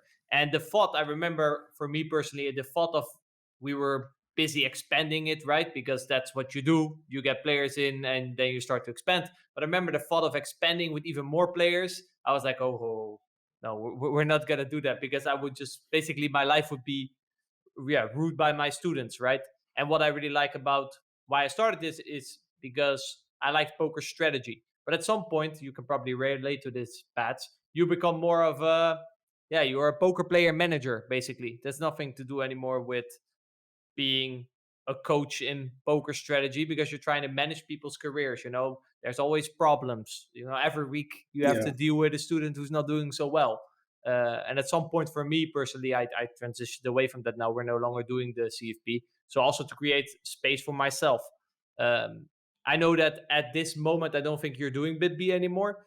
What was the reason that you guys decided, or that you maybe decide to stop doing that? So we're at our peak at this point, so we're at our biggest. And then I make some decisions. I don't want to play on certain sites. Mm-hmm. I stopped playing on certain sites. I'm not going to say the sites, whatever, cause drama, but I stopped playing on certain sites from like a moral point of view. I didn't think the sites were doing the right thing at the time for the overall ecosystem. I thought it was going to cause massive dramas, massive scandal towards the industry, and I didn't want to put my rake towards that. So for me, I stopped playing on one of the biggest sites out there, and now I had a moral thing internally. I was giving hundreds of people money to play on a site, like with my money essentially, to create the rake. That's like a whole player pool almost, right? However, the players I'm giving the money to were not in a luxury position that I was, to be able to just quit and take away like 50% of their expected income, because they have mortgages to pay, wives, their bankrolls are all very small, not very small, but they don't have security for like the next years or whatever. So for me, I had to I had to either put my foot down and say, look, I don't want you guys playing here either.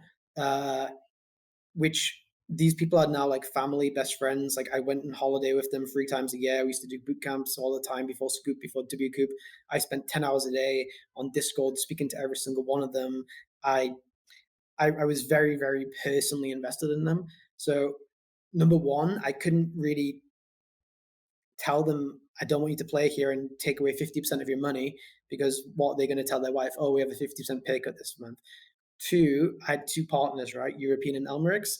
I didn't want to impose my moral view on them and make them feel guilty because they were still playing on the sites and stuff, and they didn't have a problem with them, which is completely fine. Some of my best friends have different political views to me. Doesn't mean we're not friends anymore. So it doesn't mean they have wrong views. They should have a different view to me. So I didn't want to force my opinion on them and make them put this onto the players. So I had two options. I could either try to encourage everyone to stop playing, or I remove myself and stay in the community, stay coaching, stay blogging, stay active, but put no finance in and take no finance out. So it's quite a big decision because it's like a revenue stream of, decent six figures to basically to zero, which is like a relatively big thing. But at the time, it just felt like the right thing for me to do because, let's say there's a crypto coin, and if you invest in the crypto coin, it's going to make money for the next 1 year. It's going to go up, it's going to go up 20%, really good. But the money that this coin's going to get is going to like cause some fraud or maybe they're building bombs or maybe whatever it may be. I wouldn't invest in the coin, just because I'm going to turn my 100K into 120K, because my 20K is going to contribute my money, which they use initially to bankroll or whatever, is going to initially bankroll rockets or missiles or drugs or whatever it may be. So I saw it the same as that. I didn't believe morally in some of the sites or whatever, so I didn't want to give my money towards them. And by staking hundreds of players or whatever on the sites, I'm putting lots and lots and lots and lots of money in there, So I said I would rather I'm not playing white knight or anything here, but I would basically make less money myself, still have the enjoyment of being in the community, still have the enjoyment of helping people out, still have the enjoyment of being friends with people, but just not contributing to it from that point of view, because it makes me easier to sleep at night. So yeah, that was basically the decision. It's obviously, we had the company for like 8 years probably at this point. It was my life, I'd sacrificed playing poker to basically, like, I played maybe just Sundays, maybe a Tuesday, series to run BitB every day. Like, that was my life. I was like unhealthily, like I wasn't like eating well, looking after my mind well. Like, my whole focus was on BitB. Anyone who's been in BitB will know, like, I was by far the most active guy, even more than any of the players, any of the coaches, anyone. Like, I was so active. It was my life. So it was a big decision. I didn't take it lightly, but I had to do it at the time, I think. And also, I'm a party poker ambassador. So let's just say that I fell out with party. Let's say I find out party poker. Like, I hope this is not cut in a bad way, but let's say I find out party poker have bots at high stakes who are planted. Let's just say that's the case. And let's say I want to leave party poker. Then what happens in the future? Do I tell all the players they have to leave party poker too? Like, and I have the same question happening. And I realized that in the future, I'm going to have these same questions about all sites, and I'm going to have these own moral issues and all stuff that if I didn't leave then when I left, I would have to leave sometime in the future because the same problem would come up. So yeah, I mean, people may disagree and may think that, people would play anyway, even if it's my money or not, but I don't think that's a way to do things. I mean, in the end, it's what's most important for you, right? You mentioned what makes you sleep well. That's the best decision. You mentioned something about when you were doing BitB, that you were trying to do things different than from your competitors, right? You mentioned there's thousands of people who at least staked, more than one player. What were some of the things that you think with BitB got you guys ahead of the curve compared to your competitors? Well, first of all, time. So, if let's say you get offered a job as an intern, right, in a company like a Wall Street company, you often work for no hourly. Like, you work now because you don't get a good hourly, but in the future your hourly is going to be high because you've done this internship. So we did a lot of coaching initially, which was a lot of hours, and our hours were very expensive, or would be very expensive to other stables, because we were like 3 of the top 10 online players at the time, right? So, like, let's just say my dad made a stable and he wanted to hire the 3 of us to be the lead coaches for the stable. The stable would never be profitable because he'd be paying us more money than the players would be making. But we made this devotion of time initially as high stakes players to get people to a level or to get a reputation. Like, we had a good brand. Like BitB was a good brand because we were the coaches. But for the first, 6 months, 1 year, whatever, our hourly was probably, less than $1 because so much time, meetings, we make mistakes, whatever. So the first thing is, I think, it's very tough for a stable to be successful because if you run the stable, like let's just say a random guy who doesn't play poker or isn't a high stakes player, how can he critique what levels the player should be playing at? Because especially in tournaments where there's so much variance, how can he say this guy's a 109 player, this guy's a $55 player, guy's a $22 player? So the first thing we did was devote our time to it, knowing that our hourly is really bad now, it'll probably be better in the future. And I think most stables will fail because the people making the decisions of the game selection and whatever is actually, they just don't know, right? They're just not qualified to know.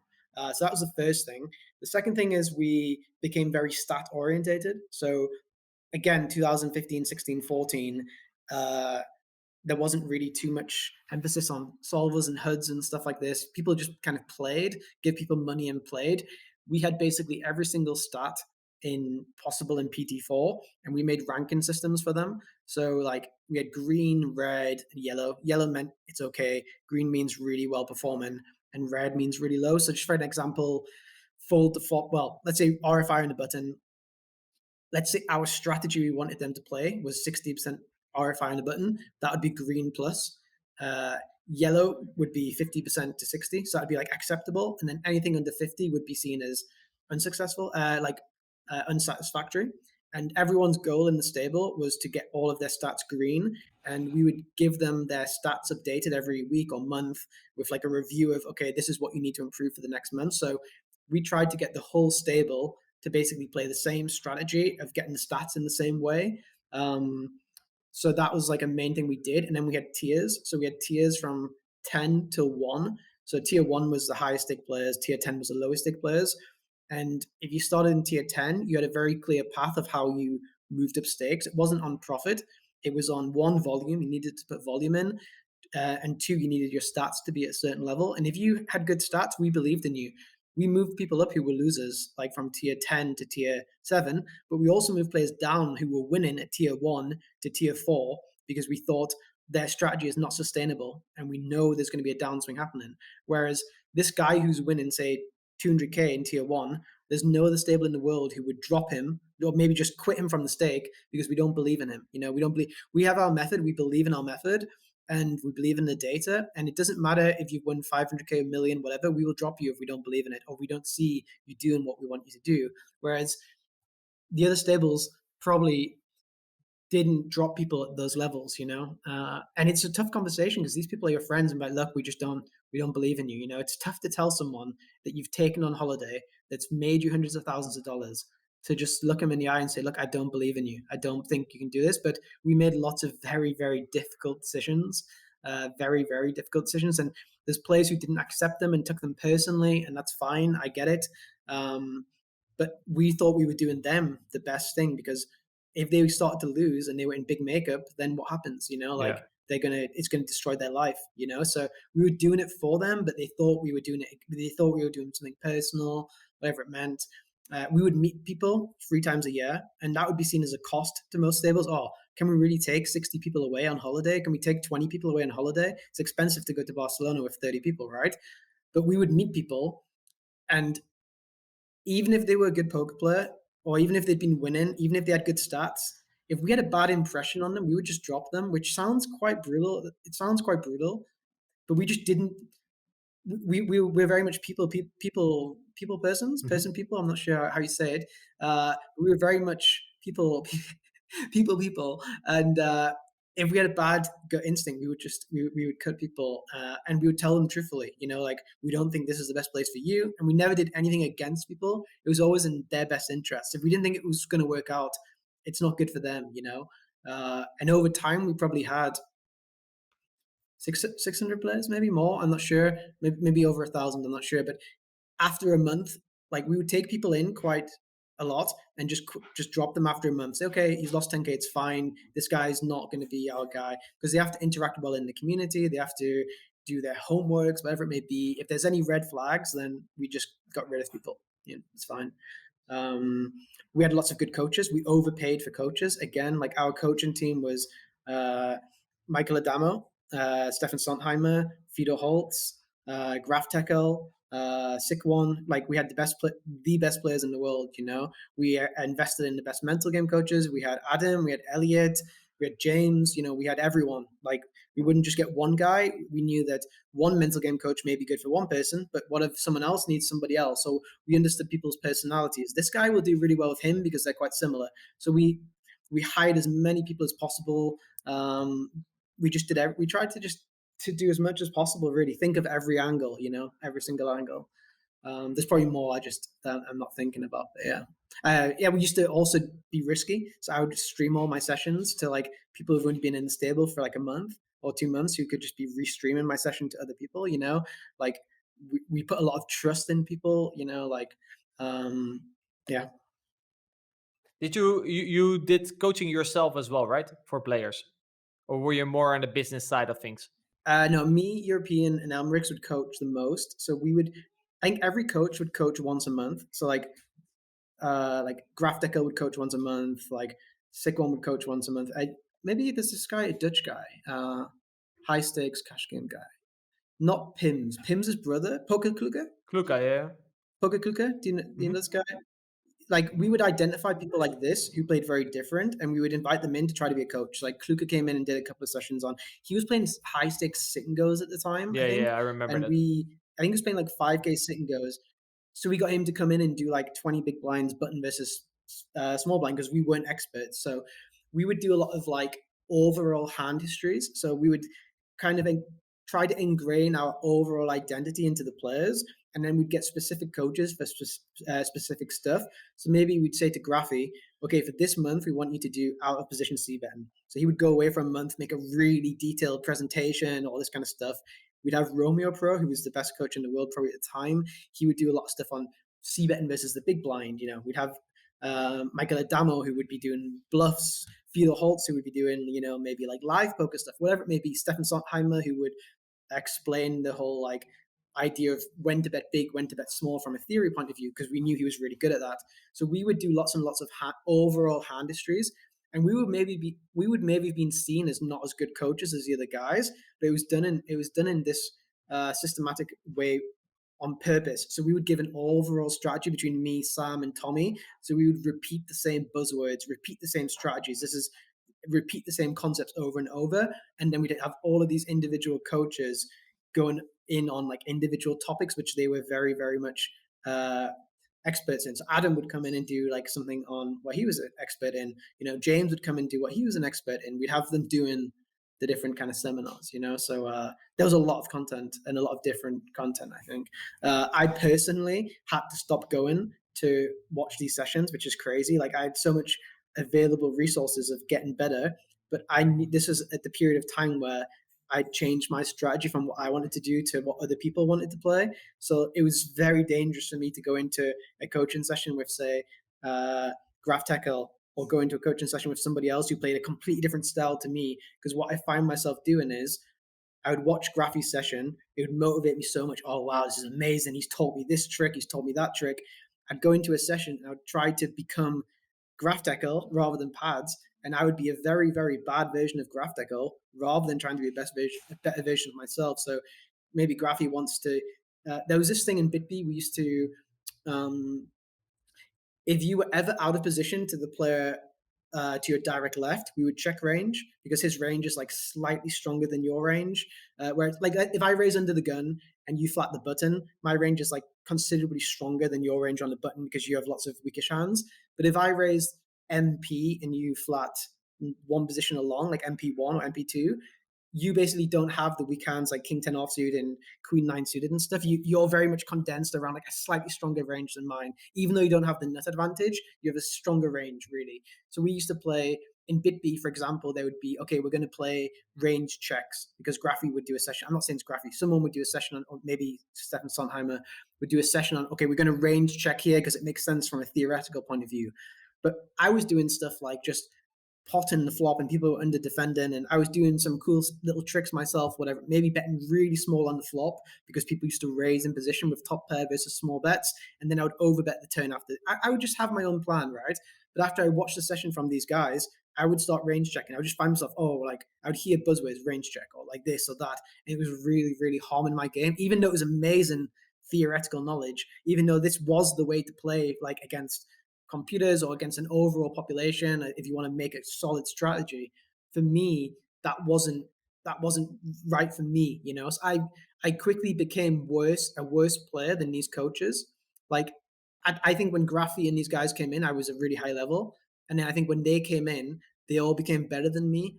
I have never really said this stuff publicly before. I don't really care, but I started to become like a they became better poker players than me because I was a bad version of Graphy. You know, I didn't understand the whole strategy as well as he did because he'd spent a month working out the strategy. I'd listened to a 1 hour coaching session. So I became a bad version of Graphy without opposition c-betting.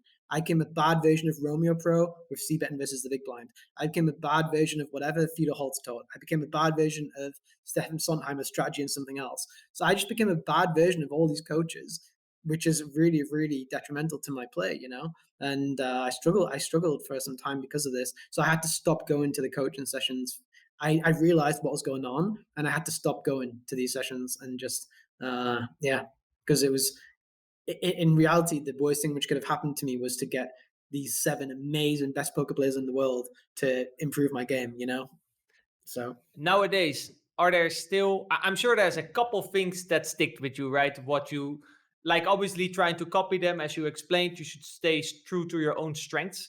Nowadays, if you look at your strategy, your play from big pot Pats strategy, you know, your main strength. But I'm sure there's a couple things, right, that you now still use in your strategy that you taught from these other players, but you gave it the right place. Or is it completely Pats? No, no, completely. These guys are completely why I understand poker for sure. Like they would say a theoretical concept, and I would like stuff.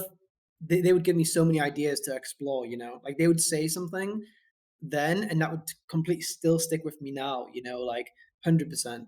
Like that, like stuff. Yeah, I can't think of like exact examples, but like they have such a huge influence on my career for sure. Like they just helped me, they pushed me in directions to explore and to make my strategy for sure. And also like they taught me how everyone else is thinking too. You know, it's like I know that this is how everyone else is thinking. Okay, well this is what they're used to. This is what they're used to facing.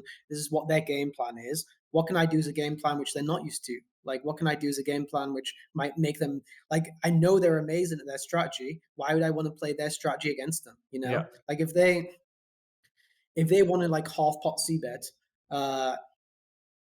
in free bet pots, for example, and they know exactly how it works, like why would I do this when they know their strategy better than me? Why not try to make something up myself, which has got a similar EV anyway in terms of theory? If I put my strategy into a solver and their strategy into a solver, like the EVs are going to be so similar anyway. However, they're going to play their strategy a lot better than I can play their strategy. But my strategy, they don't ever play because it's not worth them studying this strategy because no one else plays it, you know? And I'm not saying like completely ridiculous things here. I'm just talking about small tweaks. So like, you know, like I said, playing a more polarized strategy is what, like if I was recommending someone out there now, like a tournament player, I would say try to change your strategy to a stylistic approach which supports bigger, more polarized bets, because one, people are very poor against playing them on the flop, but two, the node of check flop, people play the turn really poorly against, and also people play the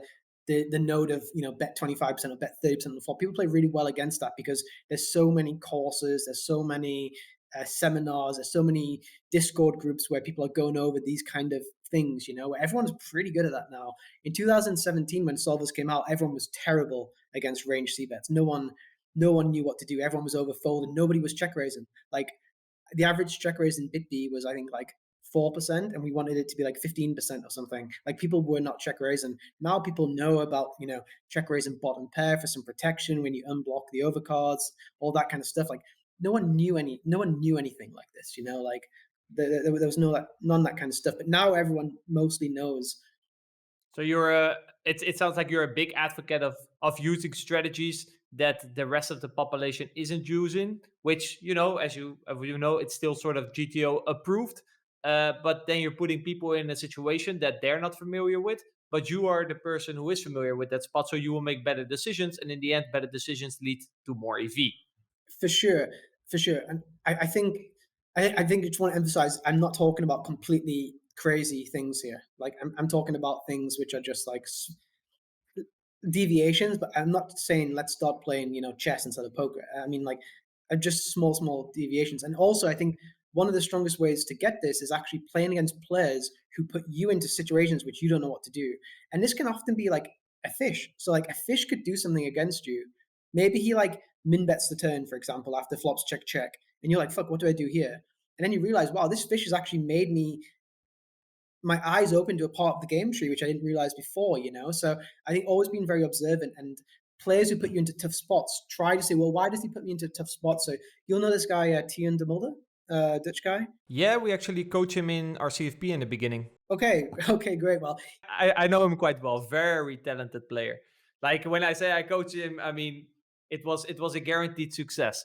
Yeah, well, he came to MTTs not that long ago, like to high stakes at least. He showed up and he had like a really good, like, I think 6 months, 1 year, I'm not sure, like I don't know exactly the time frame when he showed up, whatever, but he showed up and he was doing really well and the stuff which he was doing really well, I was struggling against, whether it be he was doing lots of triple barreling, he was doing lots of like overbetting the turn, just different stuff, right? So he was doing stuff really good, and I was like, well, I'm really struggling against this. So if I'm really struggling against this, probably everyone else is, well, not everyone else, but probably other people are struggling against this too.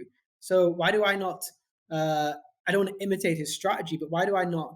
If this strategy is really I'm tough against, maybe this is a better strategy to use than the really tight reg who just bets really small on the flop against me, checks the turn, and bets 2/3 on the river. Like I never feel threatened. I never feel like I'm sweating in these kind of pots. But when I'm against Tian de Mulder, I was making bad calls on the river because his overall strategy was putting me into an uncomfortable position where on the river I was guessing, I was letting my emotions take control because I didn't know the theoretical response. Because when you know the theoretical response, you don't really play emotionally, right? Because okay, yeah, he bets this, I call this, I check raise this part of my range. It's like, it's okay. But when someone starts putting you into an uncomfortable situation, you often act out of emotion rather than logic, I think. And Tian de Mulder definitely, I think Michael Adamo is the same. He does things which people really, really struggle against. And I think, yeah, so Tian de Mulder, I think, is I wouldn't say a big influence on how I play, but like I definitely think I saw something from him that was like, okay, this guy's saying, fuck it, I'm not going to play how everyone else plays in the pool. I'm going to play differently. And I think that gave me a lot of confidence. Okay, I'm going to, maybe I should maybe go back to my roots that way too, So yeah, shout out to Tian de Mulder. I really like him as a player. I'm sure he's a good guy too. I just never met him before. Like I said, pure talent, I would say. I remember when he came in. Also, I would say everything that I remember, everything that I explained to him. You have some students that are always looking for what might be wrong or what could go wrong. But I remember with Tino, you would say something, he would say, okay, that worked, bam, relentlessly execute. He had no problem, especially, towards the aggressive side. He definitely liked to put people to the test. Mm-hmm. What, in your opinion, like you have a lot of coaching experience, what in your opinion makes a student still fail? For example, everyone at BitB got the same type of coaching, right? They got the same content, but still some players did make it and other players didn't. What do you think are some of the reasons why some of your students at BitB didn't make it and other people did rise through the ranks? So I would say, one, aggression. The aggressive players always do better. Like, aggression just works in poker at every level, every game. Like, GTO in itself is very aggressive. It's lots of check raise and lots of c-bet and lots of overbet and not being afraid to bust tournaments. Like, you have to pull the trigger. You have to put people into those situations. Most people are uncomfortable against aggression. Even aggressive players are uncomfortable facing aggression. It's like, if you're the most aggressive player in the world, but you face a 3x pot river shove, you're like, fuck, like this is uncomfortable, So like, you need to be aggressive, and only aggression will ever succeed. There's no really successful poker players in the world who are not aggressive. So you need to be naturally aggressive. You need to want to bluff. You need to want to put people into tough situations. You need to want to find those nodes. So that's the first thing. Aggression is just so key. If a guy is scared to pull bluffs, If a guy is scared to use big sizings, they just will not succeed. I'm pretty sure of that. So that's number one. Number two is not being afraid to look stupid in front of other people. A lot of people don't post hand histories of their big bluffs or their big aggression. They may play like 100 hands they may mark 50 hands in a session, and then they'll go through their hands and be like, oh, like, don't really want to post this one because it could be terrible, or like maybe I lose, like maybe this bet on the river loses 20 big blinds, or maybe this call on the river loses whatever. But being bold enough and brave enough to not really give a fuck about what other people think about you is a huge thing. I think those are the two main things about people coming through. I think three is like being a three is the main thing is about volume. I'm strongly think the biggest skill you can ever have in poker is volume, and I realized this very, very, very early. You can be the best poker player in the stable, but if you play 4 tables, then it doesn't really matter, right? Because you're not making as much. If you have a 25% or if you have a 20% ROI and you play 4 tables, but I have a 10% ROI, so you are like technically twice as good a player as me, but I play 12 tables, I'm a better poker player than you are. Just like it's fact, right? Like poker player, how we rank poker is like who makes the most money, right? It's not like who like jerks off over the sim getting it right the best, or it's not who would get a test right. We used to do tests in BitB, so we used to do tests where we do 30 questions and you have to like do a whole thing, and we used to mark people. Like the best poker player in BitB wasn't the guy who got 30 out of 30. The best poker player in BitB is the guy who makes the most money, right? So like you have two metrics of money in poker is one, ROI or win rate in cash, and two is volume. So you need to combine them both. If you can only play good poker 1 day a week, it doesn't matter. The guy who plays 6 days a week or whatever, he is a better poker player than you. It doesn't matter if you get a better score on DTO. It doesn't matter if you get less EV errors when you run Odin or whatever the software. It doesn't matter, right? So very, very important is that you understand, and not just that you understand that volume is important, but you actively try to work on it. So like I've been playing poker 17 years now. I can play 25 tables like pretty comfortably. But I didn't just one day play 25 tables, like I used to play 1 table, and then I realized, okay, I need to play 2 tables, then 4, then 6, then 8, and then 12, and then whatever. And then you add it up and you add it up and you add it up, and then things start to become easier as you train it. You don't just go to the gym one day and just start like lifting the heaviest weight, or you don't just go to the gym and do like 60 reps the first day. You probably go to the gym the first time on January the 1st after you haven't gone to the gym for 11 months or whatever, and you start doing 6 reps, of a low weight, and then the next day you go to the gym, maybe you do like 8 reps, and then maybe the next day you do like 12, and then you build it up, right? And then by November you've grinded it up, and now like Adam will say, to be successful in the gym, you need to have consistency, you need to have good reps, you need to be able to lift good weight, whatever. But you can't just do that on January the 1st, right? You need to build it up. So for volume, identifying, okay, I need to play good volume, let's just load loads of tables up, let's copy pads. This is not going to work. You need to see it as you need to see volume as a skill. You need to train volume the same way that you train c-betting against the big blind. But to me, the way that most people failed in BitB and other stables is they spend 95% of the time focusing on the strategy side, which is making small amounts of difference of EV, maybe changing their ROI from 10% to 10.1%, when really to get that extra 0.1%, all you have to do is add another table and you've got an extra 2.5%. Like why most people don't see it that way, but to win in poker, you need to win money, and it doesn't matter if it comes from a strategy or volume, whatever it may be. You need to it all works out the same way, Yeah, I completely understand. With me, obviously, the adding the tables, like the game that you can bring to the table, if you add tables, should still be sufficient that it doesn't drop your ROI per that table, right? It's like a sweet spot that you have to find. But indeed, I understand what you mean. You have to. It's a skill to try to improve playing more tables. That's what you're saying, right? For sure. And I never really see being spoke about too much, like, oh, like what did you work on this month? If you ask someone in BitB, what did you work on this month? Like, oh, I worked on outposition c-betting, which they probably worked on the other months as well. I worked on free bet pots. I worked on my pre-flop ranges. Okay, cool. But why you didn't work on like trying to play more tables? Like surely, if you play 6 tables now and then your goal is in 12 months to play 12 tables, that's double your win rate. Is working on out position c-betting going to double your ROI? I don't think so, Like, I'm pretty sure that if you only have to focus on one thing, it's definitely better to focus on the volume rather than the strategy. Like, even if your strategy deteriorates from, say, a 10% winner to a 7.5% winner, so you lose 25% of your win rate because you get lazy, sloppy, whatever, but you double your volume, like, you're a better poker player than you were 12 months ago, even if some of the guys ran 5,000 DTO sims or whatever, or watched 100 training videos. Doesn't matter. Like, you need whoever makes the most money at the end of the year, whoever has the best graph is the better poker player. Like, that's just how it is. Yeah, I guess it also depends on where you are in your poker career. Like, say, for example, in the beginning, spend a bit more time on improving your strategy, and once your strategy is solid, okay, now to increase your winnings, you should try to add more tables.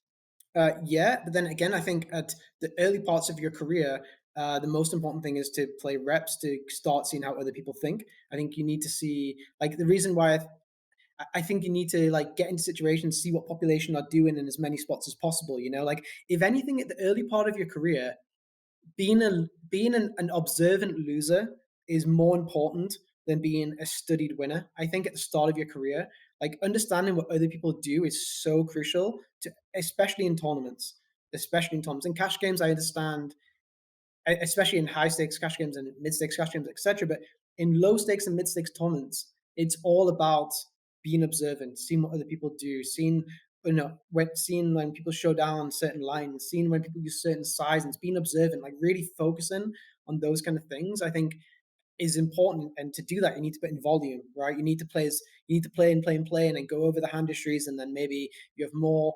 When you go through your database, you have twice as many river spots, right? Mm-hmm. So it's quite tough to get sample sizes, and it's very tough to, like, if you look at some sample sizes in on HUDs, like maybe turn check raising, for example. Like, if you go through your PT, if you played 100,000 hands and you go through how many times someone's check raised a turn, it may happen less than 20 times. Like, really, like it like in the node of check check flop check turn, it just doesn't happen because people see that the flop so much, and then people just probe the turn so much, and people just don't check raise, whatever. So, like, you just don't get that sample, you know. So you need to really, really play a lot, to be observant a lot, and to start thinking about different strategies, and to think, okay, well, what's my game plan going to be, right? Like, I need to build a game plan. Like, I can study, sure, I can just go and open up PS Solver and just study. But, like, where do I start from? What sizings do I put into the solver? Where's my ideas coming from? Where's my creativity coming from? You know, you need to have a base. You need to have this, like, observant thing where you're, like, writing down things. You know, I really like saving hand histories where you see something from somebody. So, like, someone does something and then you get an idea. You know, you get this idea and you're like, wow, this may be a thing, but I'm not sure it's a thing. So I save it. Then, like, I'll send it to European or whoever afterwards. I'm like, what do you think about this? And then get some feedback on it. And then now you suddenly have a thing, right? So you have a thing, you put it in the solver. Is the thing a thing? You know, like, does it make some sense? Like, how does it look like based on this? How does it look like based on that? But to have a thing, you need to see the thing first. You need to be observant. If you just, I think a lot of people just start and they focus so much on strategy and not on volume. And I think 95% of what I play comes from just previous playing and saving hand histories and, like, making a strategy based on, like, maybe I see somebody else do something, you know? Maybe you see, like, a Russian guy lead the flop, for example, from the big blind. So he leads, like, right now in MTTs, the small blind in a multi-way pot leads a lot. So, like, let's say cutoff opens, small blind calls, big blind calls. The small blind theoretically leads a lot because he knocks out the big blind. So, like, let's say it's like a queen high board. The small blind may lead to very small to just knock out the big blinds, like 80% of his range. So, like, you work together like soft colluding. But, like, you have to study a lot to see that, right? But if you see someone yourself do that, like, let's say you see a Russian guy do that, oh, that's an idea. Like, why is he doing that? Save the hand history. Now you have a thing. Ask European, oh, I see this Russian guy doing this. Do you think it's good? Like, or maybe you even send him, oh, this guy has no clue what he's doing. And then maybe Europeans, like, oh, actually, it makes some sense. And you put it in the solver and it makes some sense, right? But if I just started not playing poker, the volume, and I just opened up some solver, I need to actually put in to allow the small blind to have leads. I need to put in all the different stuff. And yeah, I just think playing is just so underrated, like so underrated. And yeah. Yeah, and then mainly playing with the curious mind to try to see how can I get better as well, right? From other players, spots that other players put me in. I think it's important it's still sort of quality volume. You're playing to learn to get better at the game. Yeah, 100%. I mean, if you ask me tomorrow, I've got 1 hour I've got 3 hours to study next week because I'm at university. How can I spend these 3 hours to get better at poker? What would you say? You have a tournament player. He says, I only have 3 hours next week. I want to get better. He's like a mid-stakes player. He's a winner. He only has 3 hours to dedicate to poker next week. What would you tell him to spend these 3 hours on? I would probably say go, if he has 3 hours, I don't know, look at footage of someone who's very good playing, basically. I have a very similar. What I would do is I would say, okay, there's a 10K on GG next week on Sunday. What you're going to do is you're going to open up every table on your other screen. You're going to open up Camtasia and you're going to record all 10 tables which are running in GG's 10K, and you're going to record 1 hour of this footage. So you're going to record 1 hour of this footage. When you have your 3 hours, you're going to open up the footage. And what you're going to do is you're not going to try to make your own strategy because these guys are better than you. You don't have the time to make your own strategy. You're going to watch all of these tables. Whenever anyone does something which you wouldn't have done yourself, you're going to say, why is he doing this? Because these players are better than you because they're playing high stakes. They've studied for years, whatever. See what they do. Try to not necessarily like imitate or replicate, but maybe you get some ideas and then maybe you can build on from there, you know? But maybe I'm wrong, but I don't think probably, I mean, I have a guy who does it for me, but I don't think probably, I think nobody really records, like they watch final tables, right? They watch final table reviews on YouTube. Like that's the thing everyone does. But like, sure, it's completely different to an overall strategy because the final table is so unique. There's so much ICM. There's like so many different mixed stack sizes going on or whatever. To me, it's so much more valuable to watch the 12 tables of just chip EV stuff, watch free bet pots. You could even say, I want to work on free bet pots next week because I don't know what I'm doing. Okay, well, do you start from scratch with free bet pots, or do you just go through this footage and just only watch free bet pots? See what people do in free bet pots, you know? See what sizings they use. See why, you know, like see showdowns. Even if you don't see showdowns, it doesn't matter. You're seeing what sizings they use. Okay, this guy bets 25% on A-side boards. Okay, well, maybe there's a thing it's not Michael Adama, it's like a thing which is like a common concept of, say you raise, I free bet, you call, and the board's ace high. There's some sizing schemes where out of position, you may bet like 20% flop, 20% turn, 20% river, because you have like kind of kings and queens, which you want to value bet against their 7s and 8s and 9s, and you want to value bet your ace X, but you have a lot more like, you may have a lot of like ace deuce to ace 5, which you want to put a little bit of money in, but you don't really want to put in like 3 big streets of value. But probably someone studying poker for the first time, or not for the first time, but like just trying to get ideas, they're probably not going to think themselves of a sizing scheme of, you know, like let's bet 20% flop, 20% turn, 20% river, something like this, you know? But if you watch Michael Adamo do it, oh, I have an idea here. This is quite cool. This is a concept. And now it starts making you think about equity. It starts to make you think about range versus range. It starts opening different doors, different directions. It starts making you think of poker in a certain way. Whereas when you have a blank sheet, it's very difficult to come from there, you know? So yeah, that's what I recommend with people who wouldn't have enough time. What I think people do is they open up YouTube, they watch an hour of a final table, and they start getting bad ideas actually, because they start getting ideas of, oh well, this is the sizing we should use in these pots. And in ICM, you never bet big, you always bet small, because if you bet small, you're basically betting bigger anyway, because half pot basically means pot, third pot means half pot, 20% pot means third pot. It's like, that's kind of because the chips are worth more. So you may get even wrong ideas from watching final tables. I see Lena, he bets 20% on this board. This is what must be good. But no, the big blind has to fold more because it's ICM. Whereas really, to make the hands indifferent, which Lena's trying to make indifferent, you may need to bet 80%. You may need to bet 90% in a chip EV situation. So I think a lot of people actually get worse from watching footage because they're watching the wrong footage. I'm not sure if that makes sense, but that's... No, it makes a lot of sense. And I remember also throughout my career, I learned a lot from what you said, playing versus other players, but also watching other players. Let's say, I remember especially when solvers first came out, and you know, I was a bit like, solvers, blah, blah, blah. And I knew also some other players that were like, solvers. But if you play against a lot of guys who use a lot of solvers, and you indeed play against them and you pick up on things, hey, that actually makes a lot of sense. You're sort of indirectly also using a solver because you're looking at what other players are doing, like, hey, that makes a lot of sense. And in the end, your strategy is actually solver approved, even though you didn't even touch the solver. But because you're playing against other players who are using them and putting them in your tough spots, and you're like, hey, I'm going to do that as well because I understand it, you're still sort of playing GTO, even though you never touched the solver. Yeah.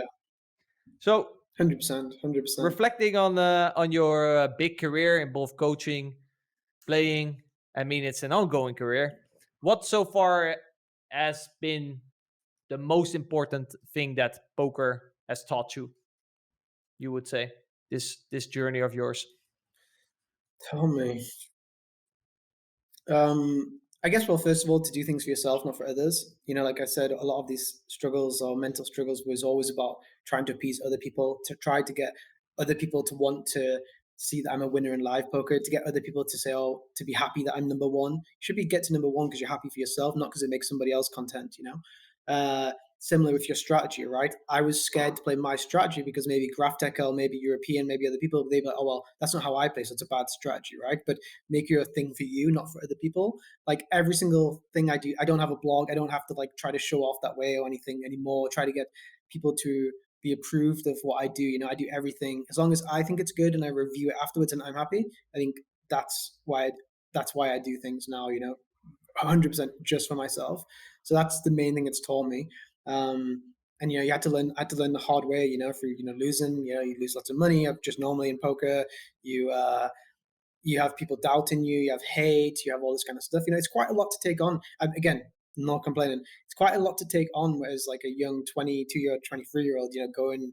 I think most people must struggle a lot through this in poker. Trying to seek the acceptance of their peers is probably what every poker player goes through from like 18 years old to 25 years old, And I think a lot of the guys who are like older school and successful, they don't really seek out that validation. Like I don't think Ivy cares what other people think of him. He just does his thing, I think Donald Brunson's not sitting in Bobby's room thinking, I wonder if Source is thinking I'm playing this limit street wrong. He just plays his thing and he's happy with how he plays, So I think that's a really important thing, what it teaches you. Yeah. Is this a common thing, Adam? Is it common to seek validation from others? Is that the question, Rene? Yes. Do you see this a lot in players that you coach, that they struggle with these kind of problems? Yeah, I do. I think especially as Pad said, like the younger people, when you're 18 to mid-20s, you've got that kind of wanting to prove other people right or prove yourself right to the people. And very often you're judging yourself based on what other people are thinking about you. And as a poker player, it's pretty risky to say you're not going to get a job and you're going to play poker professionally. It's a pretty ballsy thing to say. And people are watching you, and your friends and your family are kind of thinking, well, this is a bit of a crazy decision. So subconsciously you're wanting to go, I know what I'm doing. I'm smart. I'm clever. I can make this work. So yeah, I think it's really common till you have an initial amount of success to do it to validate yourself to other people's eyes. And hopefully, like if you have success, you get to a point where you realize, wait a second, like I don't need to do it for the people. I can start doing it for myself. And then you start transitioning your motives more singular things in terms of achievements for yourself, helping other people out, or just basically you get past that kind of validation. But yeah, I think it's almost inevitable that that's going to be the case, just based on the fact that you're going for something that's very risky and that other people are doubting you from the outside. It almost goes without saying that you're going to want to prove to certain people that you're good at what you do. And also as a poker player, you put so much into it. Like it's not like a half-hearted pursuit. Like you put your life into it. A lot of players they give their whole the time and energy to the game. So when you do put your identity into your pursuit, of course you want it to work, and of course you want people to validate you and say, yeah, you're doing good at this occupation. So yeah, I think it's definitely common, especially in the younger generations. And then yeah, as Pads was saying, I think we get to the mature poker players, especially Donald Brunson's the ultimate example, where you do it for your own reasons. You're playing poker for your own achievements. You don't care what other people are saying. And yes, it's a good place to get to. It's actually quite funny. I'm not sure if Rene knows. Adam and I, we used to run the same races when we were younger, like long distance running races. And I guess Adam was the year above me. Like I guess you were like the 1 year above me. But we'd be basically, I would race first, and then Adam would race afterwards. We didn't realize this till like I guess a couple of years ago. But in running, I would do long distance running, and I'm like if you looked at me, you'd like, especially at that age, you would think I was the least likely long distance runner ever, like to look at. I would turn up at these races, like big championships, and I would be the smallest person by like 7 inches. and I would be like the stockiest person by far. I joined a running club, and my coach nickname used to call me Fat Santa. He used to call me Fat Santa, and it used to drive me so mad. And I did so well. I used to win all the races. I was like I was a city champion. I won the counties. I won the inter-counties. The whole reason why I ran, I hated running. I absolutely hated it. But I only ran because I wanted to prove this guy wrong. I wanted to prove the other people in the race. I used to turn up the race. People used to laugh. Like I would turn up on like the line, and these guys would laugh like, "What is he doing here?" Like you always have the person who's like last in the race. They're like, "Oh, this guy must be terrible." But I would win the race, but I wouldn't win it for me. I'd win it against them because I was so tilted and angry at like there wasn't validation. And then I would show up to like the meets where Adam would know there's like it's very clicky. You have the clicks, like the good runners, like a Gateshead. Are you a Gateshead Harrier? Yep. The Gateshead Harriers was actually very clicky. Like you had the people who were like they were like slightly better than the other clubs or whatever. And at first they used to kind of laugh at me a little bit when I showed up, but then eventually they would like try to get me into their cliques as well. And I used to hate that. And then I quit once I got accepted into the clique. I quit straight away. And I just wished in poker I'd realized that, like looked back on that and realized, okay, why am I doing what am I doing? I was chasing the validation the same way as I was chasing the validation from running, which I was hating live poker and I was hating running. It was exactly the same thing, just replicating through my life. And it's just a bit sad that when you're in your 20s, you don't really look back and try to find lessons from your younger self even then. I think most people think of hindsight being when you're like 50 or 60 looking back now. But really, I think if you're 21, 22, listen to the podcast, maybe try to find some hindsight from literally when you're like 16, 17, 18. There's a lot to learn from those years, of acceptance, etc. Yeah, and I think it's if you don't learn the lessons, like you said, you repeat the same mistakes. You'll seek validation in another million things, and then hopefully, like you have with poker, you'll find something that almost gives you that validation, that final seal of approval, and then you just drop it and go, right, fuck that, I'm done with the whole approval thing. It's actually funny because I remember you by your surname, because in running you always had the results sheet as the initial and the surname, so you still say Leonard in your name. I think you because you did a lot of football, you didn't like do the whole circuit. You just show up for certain races and like win. And I'd be, oh, this guy's just come to nowhere. But yeah, I remember I think the year below me, but there was certain age groups where you'd overlap. So for like say under 15s, I could be a top year under 15 and you could be a bottom year. So we'd race each other for the same year. I sucked at cross country. I think you were actually a really good cross country runner. You showed me some results a while ago where you were really high up in some of the really good cross country. So yeah, you were a talented cross country for sure. And yeah, I think it's interesting to look and go, right, as a young 13, 14-year-old, we were seeking validation, and it was from peer groups, it was from friends, it's from family, and it's just this like kind of kid who wants to be accepted. I want to be good at what I'm doing. Just give me a badge, give me a sticker, a medal or something to tell me I'm good. And then you go into your adult life and you still keep doing the same things. You start trying to get university degrees so your parents feel proud of you. And then you start trying to make some money so your friends think you're cool. And then you start trying to go to Vegas so you got this kind of image that people can think you're a good person. So yeah, I think it's one of those things where when you're young, it's easy to fall into that trend. And I'm sure some people get to their 30s and 40s and they're still kind of living that model. But yeah, it's really good to look back and go, wait a second, like what approval was I looking for? Why did I need that? Why did I feel like I wasn't enough of myself to validate myself? And why did I need other people to give me a kind of badge or a sticker or something to make me feel good? But yeah, I think for you, obviously you've come on a full journey. Feels like almost like poker was your real growing up, where you really found out who you wanted to be, what you're passionate about. And you've got a point now where I'm guessing you don't give a fuck what anyone really thinks about you, because you're very self-assured, you're very confident. And from the outside looking in, it's hard to even imagine that you were somebody who struggled with this, because you're a very confident, outgoing person from the outside. And it's really reassuring for people who know you, like the current version of you, to know that you struggled with that and you had to go through phases and evolutions on your journey to actually get to a point where now you feel comfortable. Now you can just do your own thing. You can have your own strategies. You don't need to have outside influences influence you at all. So for you right now, how does it feel in terms of the things that motivate you? So when you are young and you are doing things for almost like approval of other people, in one way that kind of drives you. It's almost like a easy fuel source. It's like, I need to do this because I need to get approval. Now you're at a point where you kind of don't need to do anything. Like you've proved yourself you can do this. You've been at the poker game so long. You've achieved everything. What is it now at this stage of your career that still drives you, that still gets you to go, you know what? I do want to push myself to be the best. What is it now that's different compared to what it was back in the old days? So I have two goals. Basically, the first thing I really like is playing series. So I like to play 40, 50, 60 days at a time. And I have to do all in. I can't just like go play, okay, I'm going to play 3 days a week or 4. I have to be like, I'm all in for this series. I really, really love that. So I look forward to it for like Scoop, W Coop, and Winter Series. It's like 3 times in the year. I know I'm going to play 50, well, let's say 40 plus days in a row if it's available, if the series lasts this long. With coronavirus, it lasted for like a year at one point. They just had series the whole time. But I really like that period of time. I do bets against the two best poker players in the world are like tournaments are Lena and C. Darwin. They're very famous. They've been around for literally ever. I bet against them every series. We're good friends. It's like rivalry, but in a fun way. So I always choose a different partner every series, and we do a 2 versus 2 bet. And for the 60 days or 30 days, whatever it is, whoever has the best results after these days wins like a big side bet. We usually bet like 100K or 50K or whatever it is, like combined. And I really look forward to that. It's like a challenge. I'm like competing against the best. It's not like I'm trying to play poker to get money off the fish or the whales where the money's come from.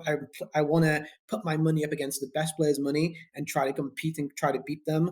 And it's not just about my strategy against their strategy. It's like who has the best mental strength over 40 days, who's going to have the best warm-ups, who's going to have the best cooldowns. It will all come together to who wins that bet, and a lot of luck, of course, as well. I really, really love doing these series. So that's like to me, I would do these series if there was no money. So it's not like what motivates me to have a job or whatever. This is like, if I had to pay to do this, like 50K, which I do some series. If I had to pay to do this, I would do it. Like I would happily pay the admission fee. Some people like to go to nightclubs. Some people like to go to the Maldives and spend 20K, whatever it is. I would happily pay that money to experience this 2 months. Like it's more fun for me than going to like a theme park or whatever. I love that. So the whole like me now being different places, like perfecting my strategy to come up against them. It's almost like you're going to battle or going to war. You don't just turn up for battle. You prepare. You do all this stuff. You talk to your people. They talk to their people. They think, oh well, what's he going to be doing? You think, what are they going to be doing? For me, that's just like so fun. So I don't need to motivate myself because I find it fun. I find that I don't need to, like I'm lucky. I always say this, like, let's say I liked playing FIFA instead of poker. Like you probably don't make much money playing FIFA. You probably have to have a job. I'm just so lucky that poker somehow is what I love to do and it pays you. Like it's almost crazy, like, I don't know. Yeah. So it sounds like you always want to challenge yourself against the best, put yourself in situations where you need to come with a strategy and approach to, stay on top. And yeah, I love that. That's just the raw motive. Like it doesn't need, like, you don't need psyched up. You do this for free. You do this just out of enjoyment purely. So other players, like some people will be listening to this and going, wow, I wish I had that. But for me, poker is a bit of a grind. Like I want to be able to have a successful career. But I mean, for me, poker is hard work and I've got to put hours in. What would you say to those people who are trying to get to your position? They're trying to get to the top, but they're almost in an unfair advantage because you're doing it for fun and they're trying to get themselves to willpower the way to an outcome. So what would you say to some players who are maybe struggling with motivation to pursue their goals at poker? What would you say to them in terms of maybe finding some passionate sport that you've got? I would say quit. I mean, it's probably not the answer you want, but I would say quit. Like, I'm not this guy at all. Like, I hate like meditation. I hate all like spiritual stuff. Like, I don't hate it. It's not for me. But that's not me at all. But I don't like so much like motivational stuff, whatever. But I really do think you have one life, and there's so much different things you can do in life to make you happy, to feel really fulfilled. I know the feeling of fulfillment because I love it so much. So like, if you don't feel that feeling, you sometimes don't know what the feeling, how good the feeling is. And like, again, I don't like to be that guy, but I promise you the feeling of feeling so fulfilled is such a good feeling. There's no feeling like it ever, like anything, nothing compares. So if you don't feel it, you have to get out and you have to find it somewhere. It maybe it's in something else, you have to find the passion. And if you spend your time doing poker and you spend your time closed away from potentially doing other things, then it's very likely you won't find that, and then you'll never feel that fulfillment. So yeah, you have to you have to get out to give yourself a chance to find fulfillment, because that's what life, again, I don't want to be that guy, but life is about finding that fulfillment. And the end goal of life is finding what makes you happy, right? It's not about plodding along or grinding along. You have to find your happiness. So if you're spending all your time in something which doesn't give you that full fulfillment, where you feel I've completed life, I'm succeeding, this is what I set out to do, you have to quit. You have to do something else, because it's just holding you back. And again, like, I don't like these motivational speeches or that kind of. I don't so much like self-development books or whatever, but I think it's not that big of a statement to say that you need to find fulfillment.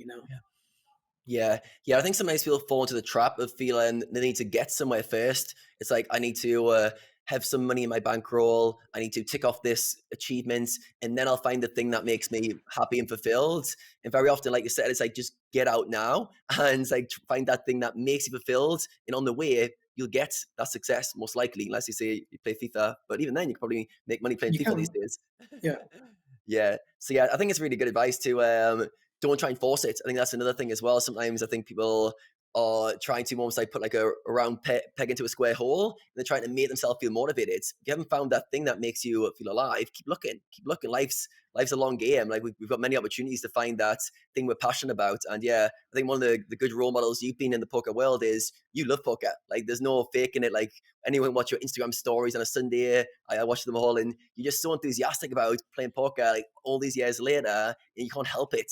So I think other people, if poker's not your thing, who cares? Find something else where it is your thing to put all your energy into. Once you find it, then all of a sudden you don't need to worry about motivation, because you've got it. You've got that drive and you want to get better. So yeah, really, really good advice there.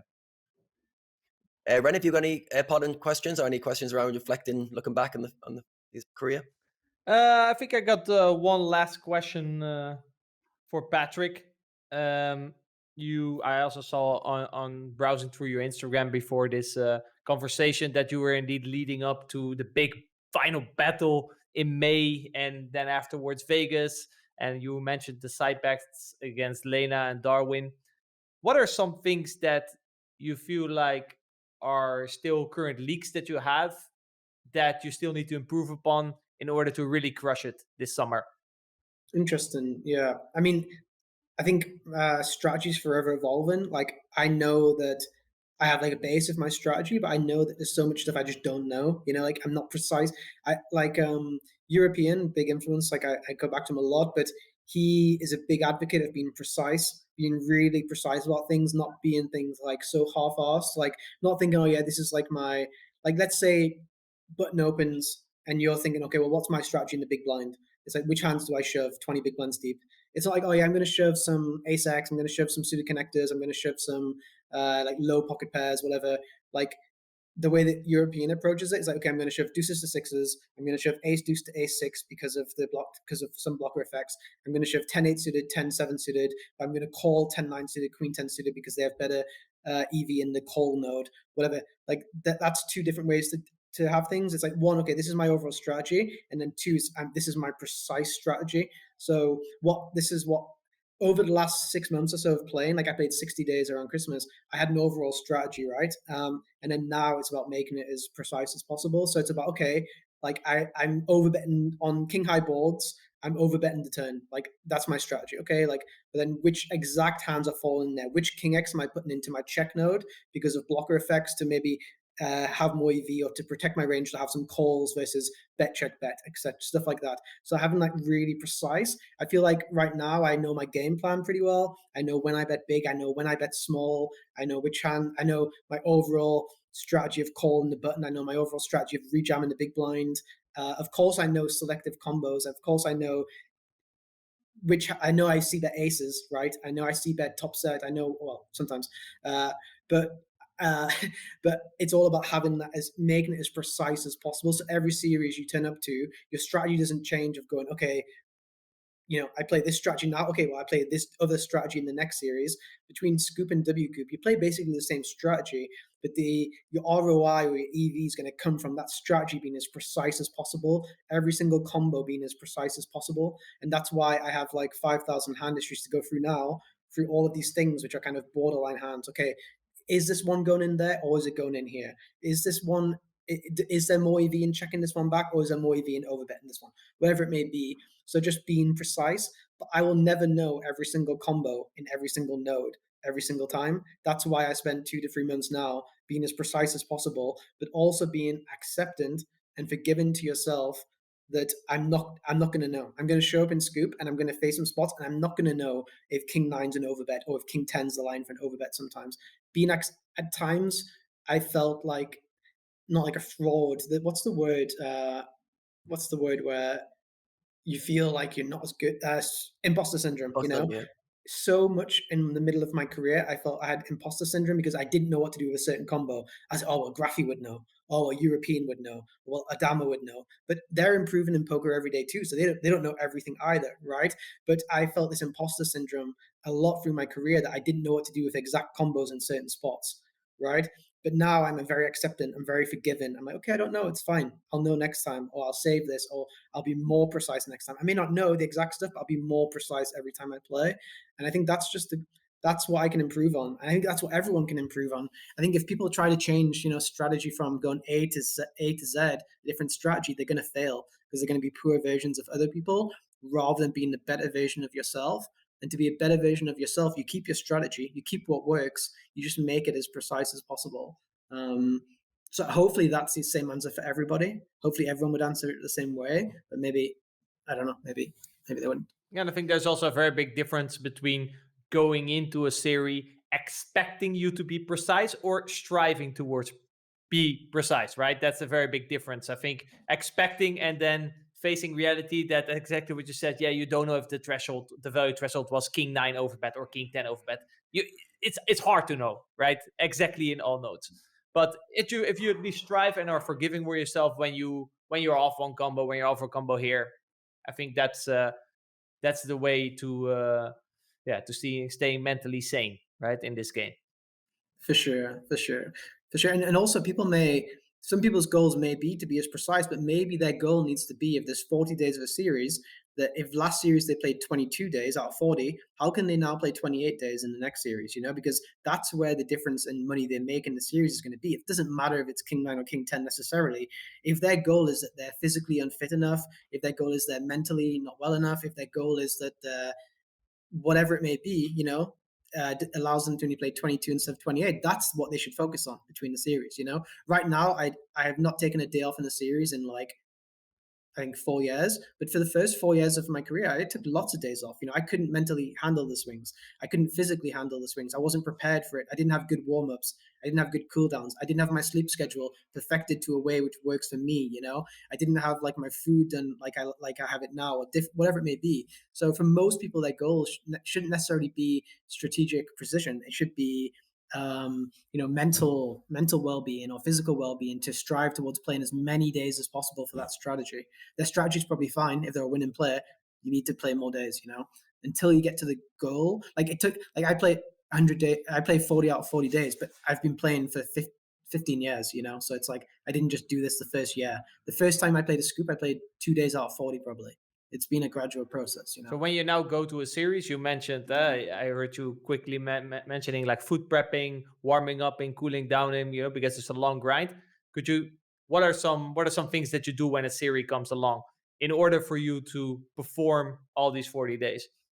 So these 40 days are written off from everything else. So the whole thing is just for this. So I will sleep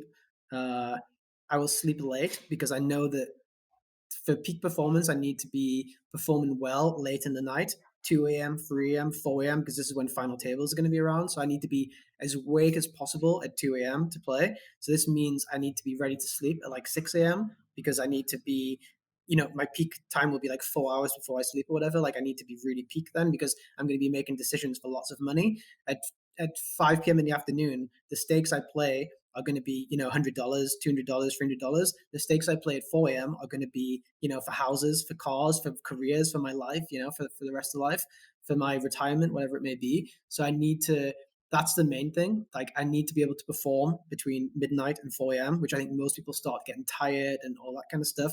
So that's number one. Number two is I make things I make things as consistent as possible. So I only eat the same food for every day. Every day feels like it's just the next day. I'm doing the same today as what I did yesterday. So it doesn't matter what the food is. It doesn't even matter if it's super healthy or whatever, but I'll eat the same food for all these days. I'll have the same coffees at the same times so that my mood's not fluctuating throughout the time. So I will always make sure I have a coffee at, say, 3 p.m. and then 4 p.m., something like that. I won't one day randomly have a coffee at 1 p.m. and then 7 p.m. I try to stay as consistent as possible so that just today feels like it's going to be the same as yesterday. I'm not like changing anything.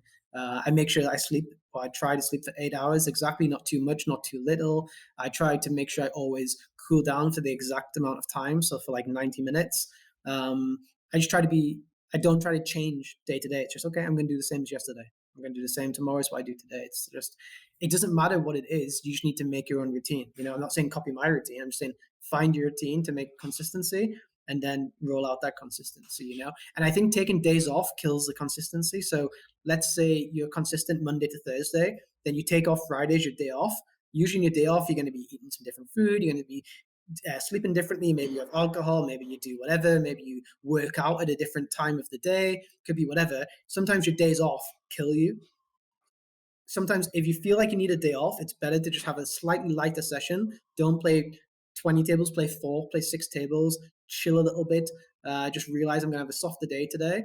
Don't take the day off necessarily, because you just completely kill the consistency that you've made from the Monday to Thursday, because you're telling your body, okay, it's time to do something different. And then you come back to Saturday, you're like, okay, well, the body's like saying, oh, well, are we doing this? Are we doing that? The body doesn't know. The mind doesn't know, So, yeah. And like a week before the series start, is that like a week where you take off, or are you extra in the lab? The week before is all about getting the sleep schedule. I basically will plan the schedule. We'll start the week before. I can't just jump in the first day and be like, okay, well, this is how we're doing it, body. This is how we're doing it, mind. Like you start climatizing towards that time. So like I don't just fly from like a live stop and then start playing online. Where in live poker you play 12 p.m. till 8 p.m. I can't just do that. Then turn up on a Sunday and be like, okay, well let's perform. It's not really going to work. So the time before is not necessarily about studying or strategy, because it's I've already done that for like the 2 months or 3 months before. But it might be about getting used to playing lots of tables again, because now I have my laptop. I'm playing just 6 tables on a Sunday or whatever, 8 tables. I need to get used to being in front of a huge screen with 30 tables. So maybe I need to play a week, not to make money, not to do anything, but just getting used to my eyes, getting used to the screen, to being used to the office. Maybe I need to make sure the internet's okay. Maybe make sure there's no stress, find some, whatever it may be, like fix all the problems before it is a problem, essentially. All right. Thank you for sharing, man. That's a great approach, in my opinion. It sounds very good. Adam, do you have any final questions before we let Patrick go? No, I'd like to be respectful of Pad's time. I know you're deep in the lab right now and you're studying like crazy. So I appreciate you taking some time out of your busy day to speak with us. And yeah, we've learned a lot together. Me and Rene will have a bit of a summary after this. And yeah, I'm sure our audience is going to love it. So thanks for your time. Perfect. Thanks, guys. Thanks a lot. Keep doing these podcasts. They're great. I will keep watching your podcast and learning. You've had some really good guests on so far. So yeah, taking some wisdom from those guys, hopefully. All right. Thank you very much. Keep it up. All right. That was the conversation we had with Patrick. I'm going to repeat myself here, like I usually do at the end of these podcasts. But man, what a bunch of wisdom was that, Adam. Yeah, such a great episode. Hopefully you guys watching got a lot of takeaways. One of my biggest things I like about Pads is his passion for poker. And he's been in the game for so long, like 14, 15 years. He's still at the very top of his game. He's still hungrier than ever. He's still got so much more to give to the game. And it just comes out every time he speaks how much he just loves poker. So yeah, I'm really impressed by his longevity and his passion for the game. One of the main things I got from this conversation was when Pads was talking about how when he was younger, he talked about his running career, but also football and poker, where he was basically doing things for approval. He wanted people to like him, to think he was making good choices, to validate him. And it wasn't until he had a lot of success in poker that he finally got to a stage where that wasn't the case anymore. And then he even talked about, even when he was crushing all the online games, he still had this almost chip on his shoulder that he really wanted to go to the live scenes just to prove to the people that he could do it. And it wasn't until he had that live success at the end that he finally realized, wait a minute, what am I doing? This isn't making me happy. It isn't making me fulfilled. So yeah, I think it's a really good like kind of lesson to learn. Always like reconnect with yourself and try to do things for yourself and not for other people. When you're young, you're coming up and you're starting out and stuff, it is hard. Like you do want to impress people. You do want to look good to your friends. Your family's opinion of you does matter. But you do want to get to the point where you're doing things that make you happy, not other people. So Paz is a great example of that. He's got a point now where I don't really think he cares whatsoever what people think of him. But he talked about a lot of his career. He was doing things to validate himself in other people's eyes. And it wasn't until he had a lot of success that he was able to get past that. So that was one of the main takeaways, which I think a lot of people can relate to and also learn some lessons from. And then I really liked what Pads was saying at the very end about when he's preparing for this series coming up, how methodical he is. And he's talking about basically getting his body clock and his mind prepared for what's coming next. And he's very much approaching like an athlete approaches the Olympics. Like it's having the same wake up routine, it's the same sleep routine, it's mentally rehearsing how things are going to feel, it's having the same meals at the same time so your body knows what to do, it's rehearsing the actions you're going to take in terms of playing more tables. So I really liked all those performance and kind of mindsets, strategies he was using in order to optimize his performance ready for the next series. So really high level stuff there at the end. And yeah, anyone who wants to perform at a high level, having consistent routines that allow you to perform well is so key. So if you're somebody who has a random schedule, you wake up all over the place, if you want to perform well for a block of time, whether it's 2 weeks, a month or whatever, it's really good to dial in everything around that performance and get as kind of consistent and regimented with a routine as possible. So yeah, loads of lessons from Pads today. Such a great guest to have on. What were some of the things that you learned there, Rene? Yeah, it's what you said, like the overall professionalism that he has towards being a poker player. I think that's something that really stuck out. Obviously, he has a lot of experience, right? And this, it didn't come. It didn't come at the start. After I think he talked about 15 years of experience, he became more professional every time. I really liked what he talked about in terms of trying to become the best version of yourself. You want to kind of go inwards and be like, okay, what made me? I think he gave the example. Why was I good enough to move out of my home game into the big casino, for example? What is that strength, and how can I build my strategy around that? Obviously, you should still try to get in information from other players, right? That's something that he also mentioned. If someone else puts you in a tough spot, like, hey, oh, wow, pretty cool. He puts me in this tough spot. What can I learn from this? And try to add that to your game. But he said repeatedly to not try to become, for example, a bad version of Potts.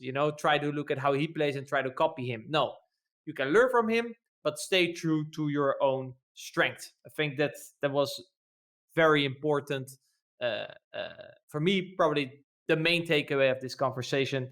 He also talked about how in the end, the most important thing is, who won the most money? And people often go towards improving their strategy, where he said, maybe you should try to see if you can increase your volume by learning how to play more tables, for example. That's also a way, and often a quicker way, to increase your overall winnings and thus become a better poker player. His definition of being a good poker player in the end was clearly just net result, right? Either BB 100, ROI, net one in the end. That's going to be the best poker player. He also gave some good advice of why, in his opinion, his students failed at BitB. If you remember, being very aggressive in any format in poker just naturally works. If you're playing too passive, playing not to lose instead of playing to win, aggressive poker usually wins you money. So that's also a very good takeaway. But we talked for so many hours. A lot of wisdom, hard to recap. I want to thank everyone again for tuning in to the Mechanics of Poker podcast. We really enjoyed all the good comments we had so far on all the episodes. So thank you for that. And I'm looking forward to seeing you guys in the next episode. Now, if you learned something in this episode, we would much appreciate it if you like and subscribe. Leave a comment with your main takeaways, give us a 5-star rating, and follow the pod. This way we can reach more players and help them reach their big and ambitious poker goals. And if you want us to help you get to those goals, go over to pokerambition.com to find out more.